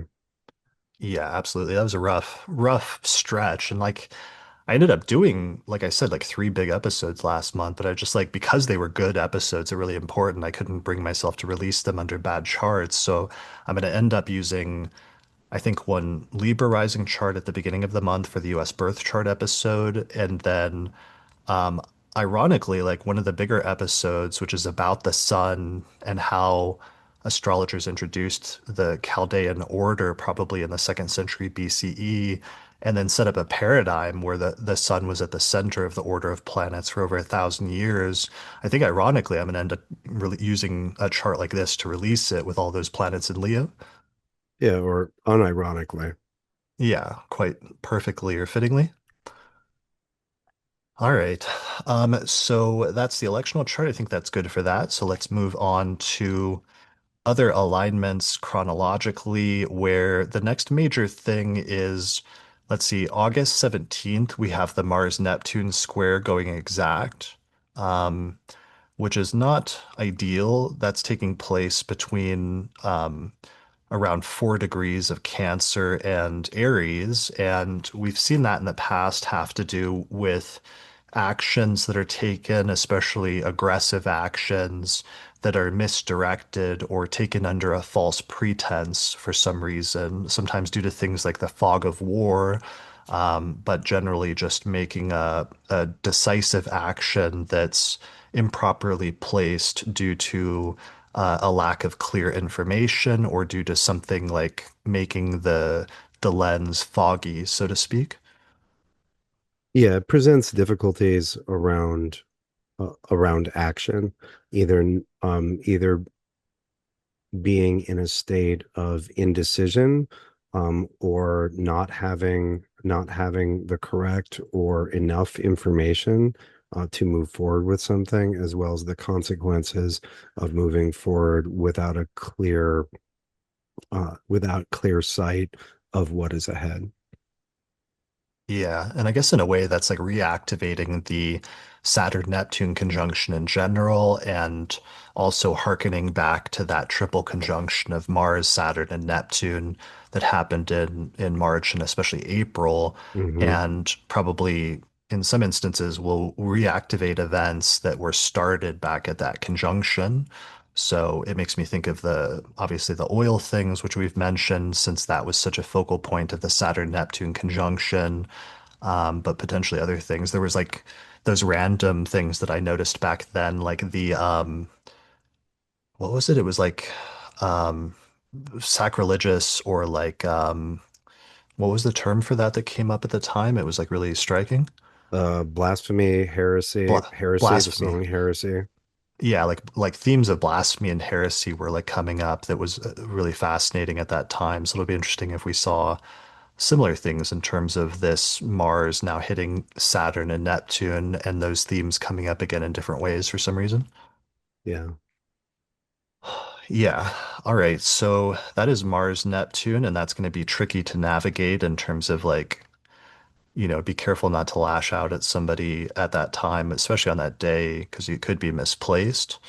Um, then a few days later, we get Venus moving into it. It completes the sextile with Jupiter at this time around the 17th, which is a positive, lightly positive aspect that's happening in that time. That's really good. But then after Venus clears that sextile with Jupiter, it then heads into this opposition with Saturn, which eventually culminates around August 21st, where Venus hits 14 Libra and opposes Saturn at 14 degrees of Aries. And typically, this is a challenging combination because Saturn has a tendency to really cool off the relational aspect that Venus wants to promote, which can often lead to some distance or coldness or sudden shutting down of relationships or partnership dynamics for some reason. Yeah. Saturn contracts and doesn't leave space for ease or a sense of the luxurious. And as you said, is cold, right? Which reduces the amount, the relationality of a given pairing or interaction. There's often the harsh imposition of of necessity, which it's like, well, it'd be nice if we could go have go have lunch together, but we both got to work, or I've got to go to the doctor because my infected foot is starting to stink. Like something has to happen that preempts or interferes with the what might otherwise be a fun potential. And if we're still in Venus sextile Jupiter mode, we will be disappointed as we move into the 18th, 19th, 20th, 21st, as Venus abandons the sextile with Jupiter and moves in moves into this opposition with Saturn. Yeah, it's like sequentially, it's like there's something that's promising, that's lightly promising that's happening earlier that week when Venus sextiles Jupiter and Mercury conjoins Jupiter, and the potential for the promotion of peace or resolutions or positive communication dynamics between people. But then immediately a few days later, Venus runs into problems and has to start setting boundaries and realizes the obstacles and restrictions that are involved that make things much more limited than it might have hoped for just a few days earlier. And while that's happening, it's like the Mars-Saturn is also starting to build up at that point, with Mars already getting to 6 degrees of Cancer and Saturn being at 14. Yeah. And yeah, it's this is tricky terrain for Venus. And it's interesting that Venus does all this in preparation for the retrograde. Right. The gauntlet. So after that date, we just have some stuff moving into Virgo, where we have the Sun moving into Virgo by the 22nd of August, 22nd and 23rd. Then we have Mercury entering Virgo shortly after that on the 25th. And then the two of them meet up, and there's a nice Mercury cazimi in Virgo that takes place around this time. I believe it completes like the day before the eclipse. So the cazimi, I think, is at like 4 degrees of Virgo on August 27th. And then the very next day, we get the moon moving into Pisces and hitting the opposition with the sun to create the lunar eclipse in Pisces, marking the culmination of our second half of eclipse season. Yeah, and so this eclipse occurs at 4 almost 5 Pisces, and we have the moon in Pisces staring the I guess bloodied moon in Pisces staring across the sky at the sun, and a tightly conjoined Mercury in Virgo. And this is our farewell eclipse in Pisces. We've had eclipses in Pisces for 2 years now, and the first of which I believe happened in September of 2024. And so this finally closes things out on the Pisces eclipses. We have one more Virgo eclipse left, but we are almost done with the almost unnaturally extended series of eclipses in Virgo and Pisces. Usually eclipses don't last 2.5 years in a pair of signs, but in this case they have. Yeah. And so that first one was September 18th of 2024. I remember all the floods that happened in the US with that eclipse. And then the next one was September 7th of 2025, a year ago. That was the one where things went crazy in the US just a few days later after the assassination of Charlie Kirk, and then all of the media clampdown and all the things that happened after that. And now we have this final eclipse in Pisces on August 28th. And each of us can think about that in terms of our birth chart and what house that keeps activating over and over again. And in some ways, it's interesting because this is almost like the last of that series of transits that we had for so long going through Pisces, especially when Saturn was in Pisces from, what was it, like March of 2023 Hmm. until just earlier this year when Saturn finally departed from Pisces and moved into Aries for good Yeah, it was in just early February this year. yeah, of 2026. And in some ways, this is like the last final major change and pivot to complete the sequence and the series of major changes and developments that's been happening in the Pisces sector of our chart since 2023, all sort of like comes to a culmination and a close at this point with this eclipse in late August into early September. Yeah, one last thing. And it's, I believe, a total lunar eclipse, and it also happens to be very tightly square Uranus in Gemini. And so eclipses have enough disruptive power on their own. I actually liken the rapidity of the change that they often bring to Uranus earlier in the podcast, but in this case, it's literally the eclipse moon is tightly square Uranus. And of course, the sun and Mercury are also square Uranus. And so this second eclipse um, it yeah is poised to be very disruptive. And it also is worth noting that the moon is in a very strong position to support Mars in Cancer. The moon will be moving from that square to Uranus into a nice strong trine with Mars in Cancer, which it rules because it's because in Cancer Mars is ruled by the moon, and so Mars should be perfectly poised to express that that crimson moon's power. And Mars, of course, at this time is very, very close to completing that square with Saturn, which has been sort of creeping and tightening in the background for the last several weeks at this point. And so this eclipse really looks ready to set things off.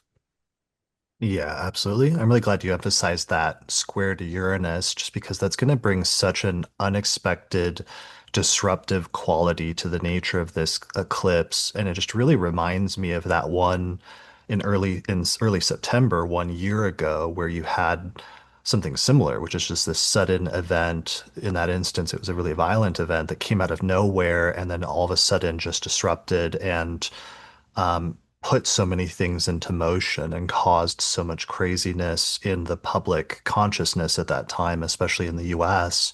There's something about this one that's similarly disruptive of an event that comes out of nowhere that's almost like unpredictable, and then it sets off the sequence over the next week of that Mars Saturn and the tensions and everything grinding to a halt as a result of that or subsequent to that in some ways. It's really going to be quite a like couple week period there. Yeah, it's really yeah, it's such a tsunami or flood. I wonder, it's literally an eclipse off the North Node in the water sign of Pisces, ruling malefic Mars in another water sign. And I wonder to what degree we'll literally just have damage by water or destructive, overabundant and destructive surge of water around and following this time. Because Mhm. it's uh I think we've both found that underestimating the potentially literal effect of configurations is a mistake that is easy to that is easy to make, and important to remember to not make. Like sometimes it's just too much water and the water wrecks stuff. Yeah, that was certainly the case 2 years ago under the first Pisces eclipse was when there was those heavy rains and all of those floods and all the damage that happened in the east coast of the US during that time, very close to that eclipse. Whereas a year ago it was more metaphorical in terms of because the other thing is this is like Yeah, two it was week, a it's flood of emotion and sentiment, and it was a psychic flood rather than a physical one. right, exactly. And this is like Uranus is 13 days away from stationing in Gemini at the same time. And that was the Mm, thing that made that eclipse a year ago so significant is that the eclipse happened and then Uranus stationed for the very first time in Gemini at that time. And so you could see the way that it was activating the Uranus return of the United States and a heightening of internal political tensions and some of the political machinations and things like that started happening surrounding it. And this one is similar in that regard, because not just because it's square Uranus and Gemini, because also because Uranus will station in Gemini again, just like it did a year ago in September of 2025. right, over the next fortnight. Yeah, Yeah. and the um that eclipse. that eclipse last year, as far as its proximity to Uranus and Gemini, one of the things Uranus and Gemini does historically is it increases the polarization within the United States. Yeah, both in terms of both externally in terms of external wars, but also especially internally, which we've seen like every time, that happens, and that seems to have been that's obviously like emerging as the major theme of this Uranus return in Gemini over the next 7 years is the heightening internal political, not just tensions, but also the transformation of the country in terms of the way that things have always been done up to this point, and then entering into what increasingly obviously seems to be a new era in which things are done much differently than they've ever been done before. A brave new world.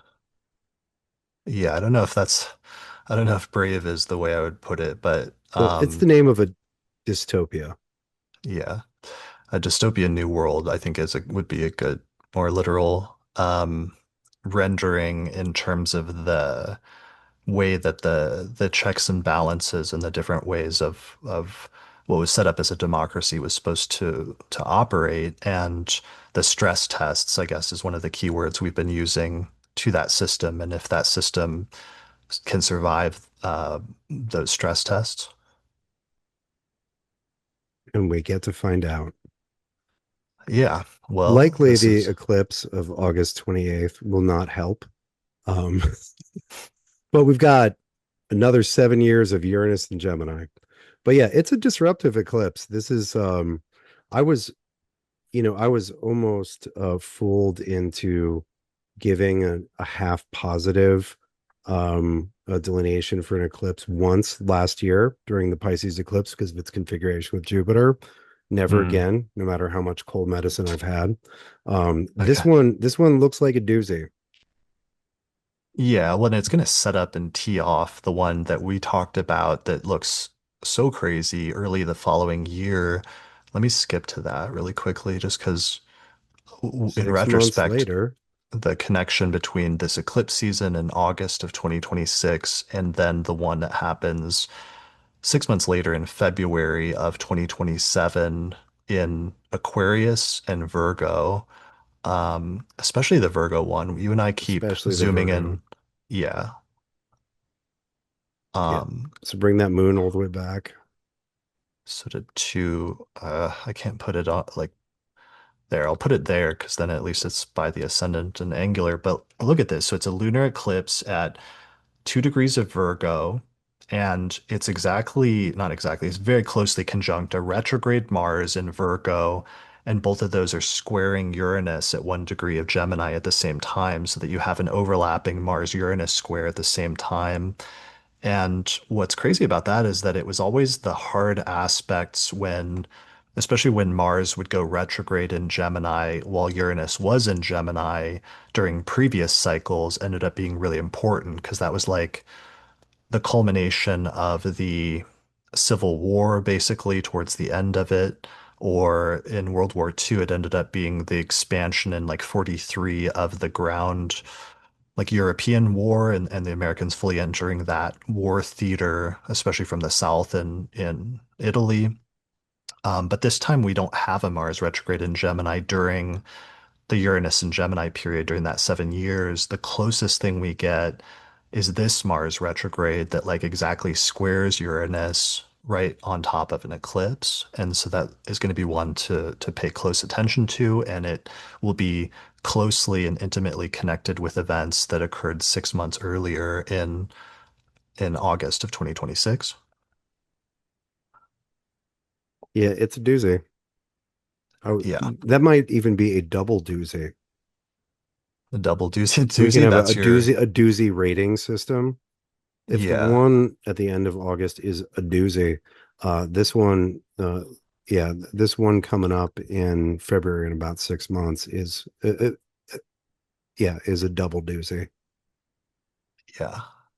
All right. So Only one uh, configuration every 2 years gets the double doozy rating, so it's pretty double doozy. important. All right, I'll put together a ranking and an Austin ranking system. Um, okay, well that brings us to the end of the month where our final major configuration takes place, which is besides everything else, one of our more important configurations, which is Mars on August 31st and September 1st, hitting 13 degrees of Cancer and squaring Saturn, so that weird like grinding to a halt of the Saturn principle overcoming and dominating Mars in some way and restraining it, and the frustration that usually arises in those combinations comes to a head.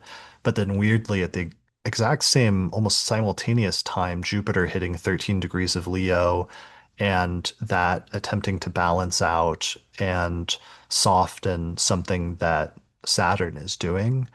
And that's hard to reconcile because, on the one hand, it seems more like Saturn is forcing Mars to go slower, but then Jupiter is offsetting Saturn and trying to lighten its control and its restrictions on things at the same time.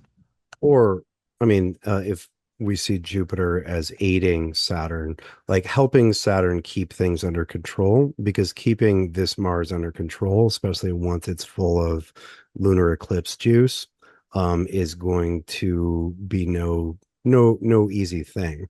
We have Mars is in the inferior position, but doing everything possible to squirm out of whatever restraint, whatever hold Saturn has put Mars in. And so I think Saturn probably will very much appreciate the support from Jupiter and the offset of the damage or cost of trying to suppress the Marshall. Yeah. I mean, I guess one way that we should look at it is just I can see Saturn has retrograded back within 10 degrees of Neptune now. So the Saturn-Neptune conjunction is getting fully re-engaged. And so the Mars aspect of Saturn and the Jupiter aspect is relating back to that somehow. And one of the things about that Saturn-Neptune that was relevant last month that we talked about briefly, but just I think got overlooked in some of the discourse about the so-called Barbault basket and that outer planet configuration is that his discussion of that was very much about was framed in the context of the Saturn-Neptune conjunction, and anything he said was kind of like stuff he said around that and around the Saturn-Neptune conjunction. And while there was a discussion about like it opening up a new chapter in terms of the future, part of the context of that discussion also with Saturn conjunct Neptune was the collapse of the old world order, which is so evident if you go back and study previous Saturn-Neptune conjunctions. And that collapse is still very much part of what is emerging from that Saturn-Neptune conjunction at this time, and a lot of old structures in the world that we used to previously rely on falling apart when put under huge amounts of pressure. And while some, interesting and hopefully good things will eventually emerge from the collapse of some of those structures, uh, the immediate aftermath of the collapse of some of that is not pretty and is not experienced like very, very positively. And this square from Mars, even though it's being offset by the trine from Jupiter, represents another one of those severe shaking moments where some of those structures will continue their process of collapse. Yeah, and probably would if not for the assist from Jupiter. Jupiter's Right. probably just keeping some things in business just a little bit longer, some of the Saturn structures that are past their expiration date. Right. Right. Yeah. So, Yeah, so I don't know. hobble on. Let's all hobble on another couple months. Yeah, hobble on. I mean, I did find it interesting. I mean, I had for me, like I said, having some of those outer planet aspects all aspecting my midheaven and my IC, like some really interesting things did happen for me, at least in terms of my personal life, that I thought was interesting that a lot of that energy got channeled and having that big US birth chart episode and then having that big planetary order episode of making a major historical discovery and recording that were actually really notable. And it made me realize that there were some individuals, if they had personal placements around 5 degrees of certain signs, 4 or 5 degrees, where all of those outer planets were channeling something, where there were really important events happening. But otherwise, yeah, I think a lot of it's weird how a lot of the astrological discussions these days are getting overblown by either clickbaity or overly like idealistic, like positive spins on things that don't take into account some of the more challenging ongoing things, like the collapsing process of Saturn Neptune, for example. Yeah, one of the things that I saw, or two things that I saw that are directly related to trends that we've been discussing around the so-called Barbault basket is one, I discovered a bunch of AI clickbait videos about the Barbault basket, Hmm. which is interesting because that basket is literally connecting all these planets that have tracked perfectly with the development and profusion of AI and AI slop. And so an AI video, an AI slop video about the trends that have brought AI slop into everybody's life was kind of a double down or a redoubling that I thought was interesting. And then I was looking at the comments on some of the videos about the Barbeau basket, as it was obviously not bearing it did not have the delightful picnic that some interpreted it as promising. And what I saw, and this is classic Neptune Saturn, is I saw that a lot of people seem to be using the Barbeau basket as the latest convenient thing to project utopian or spiritual fantasies of ascension, where, it's like, oh, well, you're not going to see it because everybody's just going to be waking up at the same time, right? You can't Right. see the awareness. And it's exactly the same line or paragraph that you've gotten around a number of other astrological configurations that have attracted that utopian spiritual thinking where nothing happens or bad things happen. And it's like, well, that's because it was invisible. Consciousness is invisible. You can't weigh it. So you can't see that everybody's awake now. Um, and Yeah. with Neptune being a huge part of that configuration, it's interesting that it's literally drawing those Neptunian projections. But to be fair, I do I've been my chart has some stuff that's pretty close to those Barbeau or those basket angles, as does Kate, my wife. And I think that there may be some good things that were somewhat delayed or couldn't be seen while Mars was interfering with all of it. Because Mars, problems almost always the negative takes up more space mentally than the positive, right? Like if I just if I don't know, let's say my career is going really well, I'm invited to do a thing, and then somebody hits my toe with a hammer, I'm just thinking about my toe, right? I'm not thinking about the positive developments in my career or whatever. The bad very easily occludes the good, if only temporarily. And so I'm looking forward to Mars getting a little further out and seeing what the variety of charts that look like they should have prospered at least in some way. Um, what those lives look like. Does Yeah, that make for sure. sense?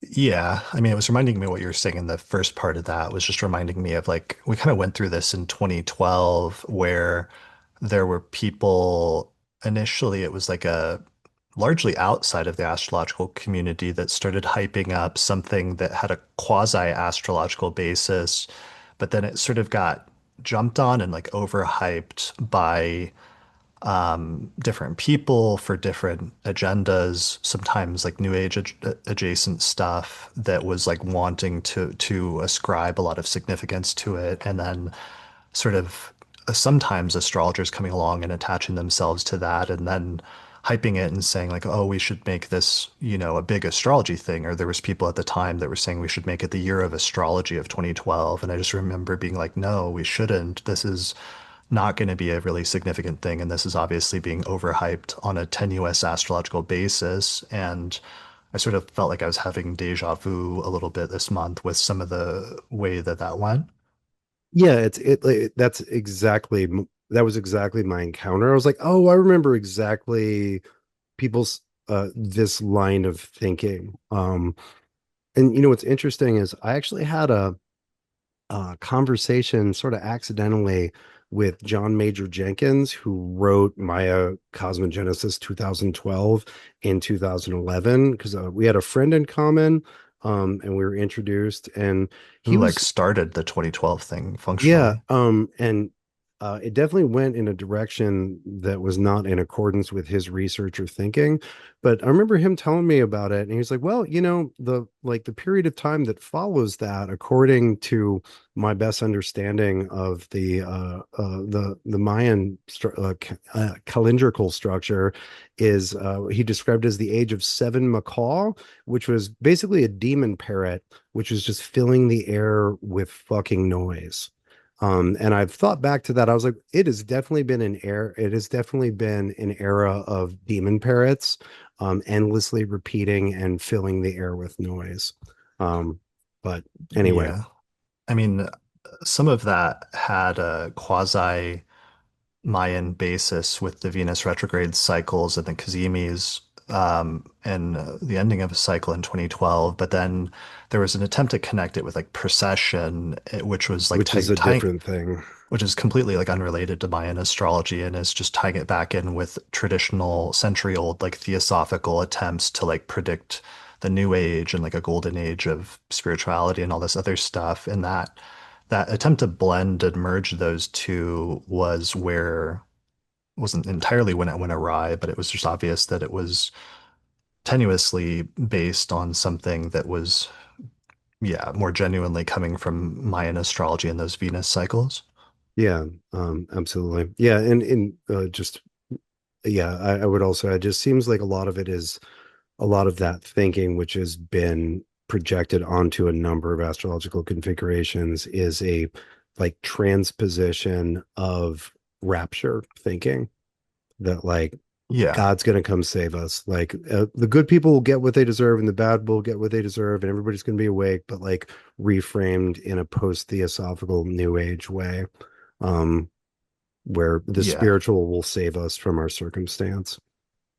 Yeah, absolutely. And like apocalyptic thinking, and that humans are always constantly either idealizing the future and a future golden age, or they're idealizing a past golden age that we have to go back to. And it's always this extreme tension of different groups or people having different propensities to be pulled in one direction or the other.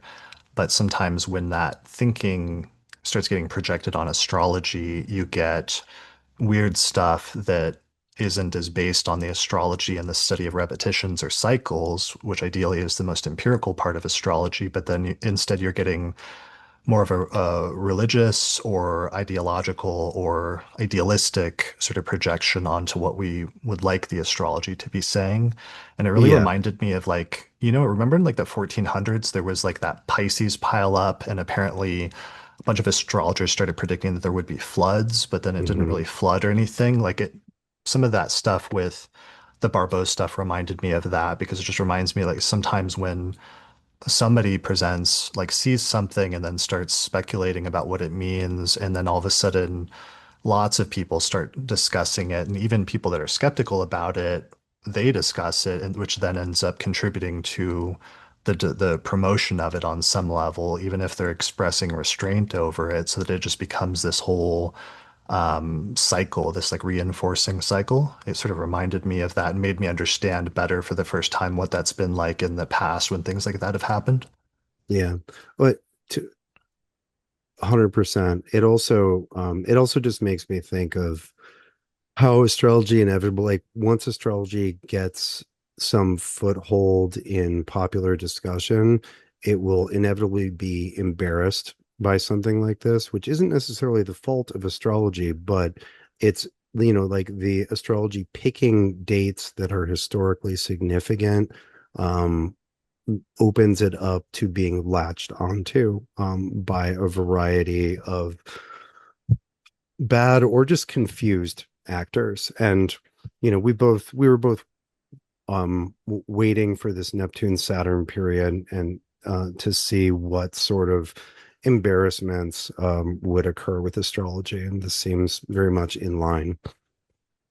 Yeah, well, and the signature I'd found a few months ago of like waves of anti-astrology or skepticism or stuff coming up at the time, but that probably working in tandem with it reaching a period of heightened popularity so that there's a greater amount of different mid to like low level astrology that's sometimes being overhyped at the same time as well, which then causes a reason for greater pushback when there's stuff that gets overhyped for different reasons. Yeah. I've It's also been it's really noticing it's really like fun to be doing astrology about the rise and fall and embarrassment and rebirth of astrology. Because a good astrology should be able to see itself in the stream. right.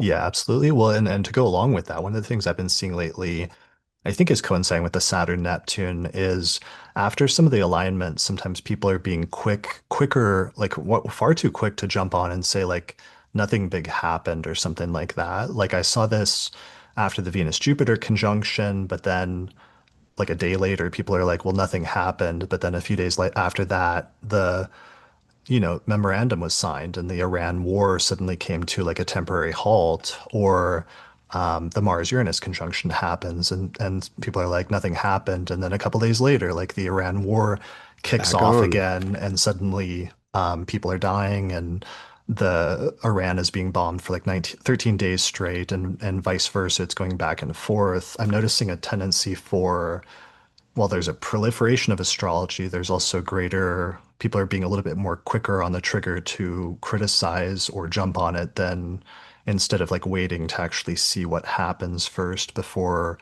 rendering the critique or the judgment. Yeah, yeah. Right. It took all of 2 days beyond the exact Mars-Uranus conjunction for us to for us for America to reignite hostilities. And it's like you don't think that those decisions were maybe made a day or two earlier. Like that you don't always have the most visible from a global distance action at the exact moment that the things are conjoined. It might take a day or two, which is nothing. But yeah, I think that rushing to judgment with a minimum of reasonably expected patience is also part of the time. Yeah, or not paying attention to the significance of the smaller seed moments that are happening, that in retrospect we'll look back and realize this was a major starting point and turning point that led to something bigger later on. Where, for example, it was just me and you. It was like when I started noticing these two eclipse seasons where all of a sudden the news started reporting that Iran launched missiles at Israel directly for the first time and that this hadn't happened before in history as a direct altercation rather than an indirect one. And I noticed like two of those, I realized that these were important seed moments that were building to something more significant. And that allowed us, or that was part of what allowed us to make the prediction about the war that came true before it happened. But now we're having other seed moments, and we just saw a bunch of them that we noted in this episode in July, which in retrospect will look much more significant and make a lot more sense. But for those that are too quick to wait for and not pay attention to those things, they just assume nothing's happened at all, and that's like a shame, I feel like. Yeah, yeah, yeah. It is what it is. We'll deal with this. I mean, it's part of I don't know, part of studying astrology and having that as part of your life is sort of a tacit commitment to try to figure out how to do whatever you're doing under any and all circumstances, right? Like the planets and the winds are in your favor 1 year or month, and they're blowing right in your face the next, and then they die down and there's a lull. Like yeah, um, astrology under all astrological circumstances. Yeah, or just recognizing sometimes you have a transit and you only see a little thing happen in your life, but nothing big happens. But then you realize, like, oh, that little thing that I thought was inconsequential, that I met this this person on this day later turns out to be more significant. But at the time, you don't have any practical reason for thinking that. For example, you just met somebody that you're going to end up marrying like later on. But the astrology, for some reason, is telling you that something important just happened. And becoming a more advanced astrologer is sometimes recognizing when the astrology is telling you something significant just happened, even if it doesn't seem like it did at the time, and that later you'll understand better like what that was. That's, one of the things I think we've learned a lot here in the forecasts over the past 10 years. Yeah, and in our own private practices. But yeah, Right. it's getting accustomed to that, and then also being able to live with that without distort paranoid. Yeah, and without overly reading into things or, um, yeah, doing the opposite, which is like seeing all sorts of minor things like everywhere or something like that. All right, you just cut out for a second. I think Zoom is trying to tell us to wrap it up. Yeah, sorry, it's cutting out. I was just agreeing that the going the opposite direction too much of seeing or reading too much into everything everywhere it can be equally detrimental, is what you're saying. Yeah. Yeah. You gotta learn to carry the often confusing, subtle, spiraling configuration of planets as they attest to the direction and nature of time in your brain while also being normal-ish. Yeah. All right, my friend. I think we did it. I think that's it for this forecast. I don't think we kept it to under 2 hours, but we tried our best and hopefully we did pretty close. You seem to have held up pretty well, so thank you for that. How are you feeling internally? I'm okay. I'm melting. Yeah. I think I'm at the edge of the efficacy of my cold medicine. Hmm. Um, but yeah, the coughing wasn't too bad, which is good. I did my horking on the breaks. Excellent. Well, thank you for that. Thank you for joining me for this forecast episode. I guess we will be back again next month. That's actually going to be hilarious that we have to record basically right around the time that second eclipse is dropping. So that'll be a fun electional, tricky thing to schedule. Yeah, that'll be awesome. I love Yeah. that eclipse is on the degree of my Mars. So Mm. hopefully I'm not destroyed by water, and hopefully I'm not destroying anyone by water. Yeah. All right. Well, I will pay attention to how you're doing. We'll check in again next month. Thanks everyone for watching or listening to this episode of the Astrology Podcast. Thanks all the patrons that joined us in the live chat, and we'll see you again next time. Take care of yourselves. If you're a fan of the podcast and you want to get access to bonus content, then become a patron through my page on Patreon, where you can get early access to new episodes, attend live recordings and webinars, access the monthly Electional Astrology Podcast, the Secret Astrology Podcast that's only available to patrons, or you can even get your name listed in the credits. Find out more at patreon.com/astrologypodcast. Special thanks to the patrons on our producers tier, including patrons Christy Moe, Ariana Amour, Mandy Ray, Angelique Nambo, Isa Sabah, Jeannie Marie Kaplan, Melissa Delano, Sunny Bozbaz, Kwatsi Alabarahu, Annie Newman, Ginger Sodlier, Berlin West, and Nikki Crawford. If you're looking for good dates to do things this year, then be sure to check out our 2026 Electional Astrology Report, which is a guide to the most fortunate dates in 2026. You can get it at theastrologypodcast.com/2026 report. If you're really looking to take your studies of astrology to the next level, then consider signing up for my Hellenistic Astrology course, which is an online course in ancient astrology where I take people from basic concepts up through intermediate and advanced techniques for reading birth charts. There's over 100 hours of video lectures, plus live webinars and Q&A sessions each month, and at the end of the course, you get a certificate of completion saying that you studied with me. Find out more information at theastrologyschool.com. If you're looking to get an astrological consultation, then check out the new consultations page on the podcast website, where I have a list of astrologers I recommend for birth chart readings and other types of consultations. You can find that at theastrologypodcast.com/consultations. The astrology software we use and recommend here on the podcast is called SolarFire for Windows, and you can get a 15% discount on it by using the promo code AP15 at the website alabe.com. For Mac users, we recommend the program called AstroGold for Mac OS, and you can use the promo code AstroPodcast15 to get a 15% discount at their website, which is astrogold.io. And shout out to our sponsors for this episode, including the Northwest Astrology Conference, which is happening in Seattle and being live streamed online May 21st through the 25th, 2026. Find out more information at norwac.net, as well as the United Astrology Conference, which is happening in Chicago this year, September 3rd through the 9th, 2026. Find out more information about that at uacastrology.com.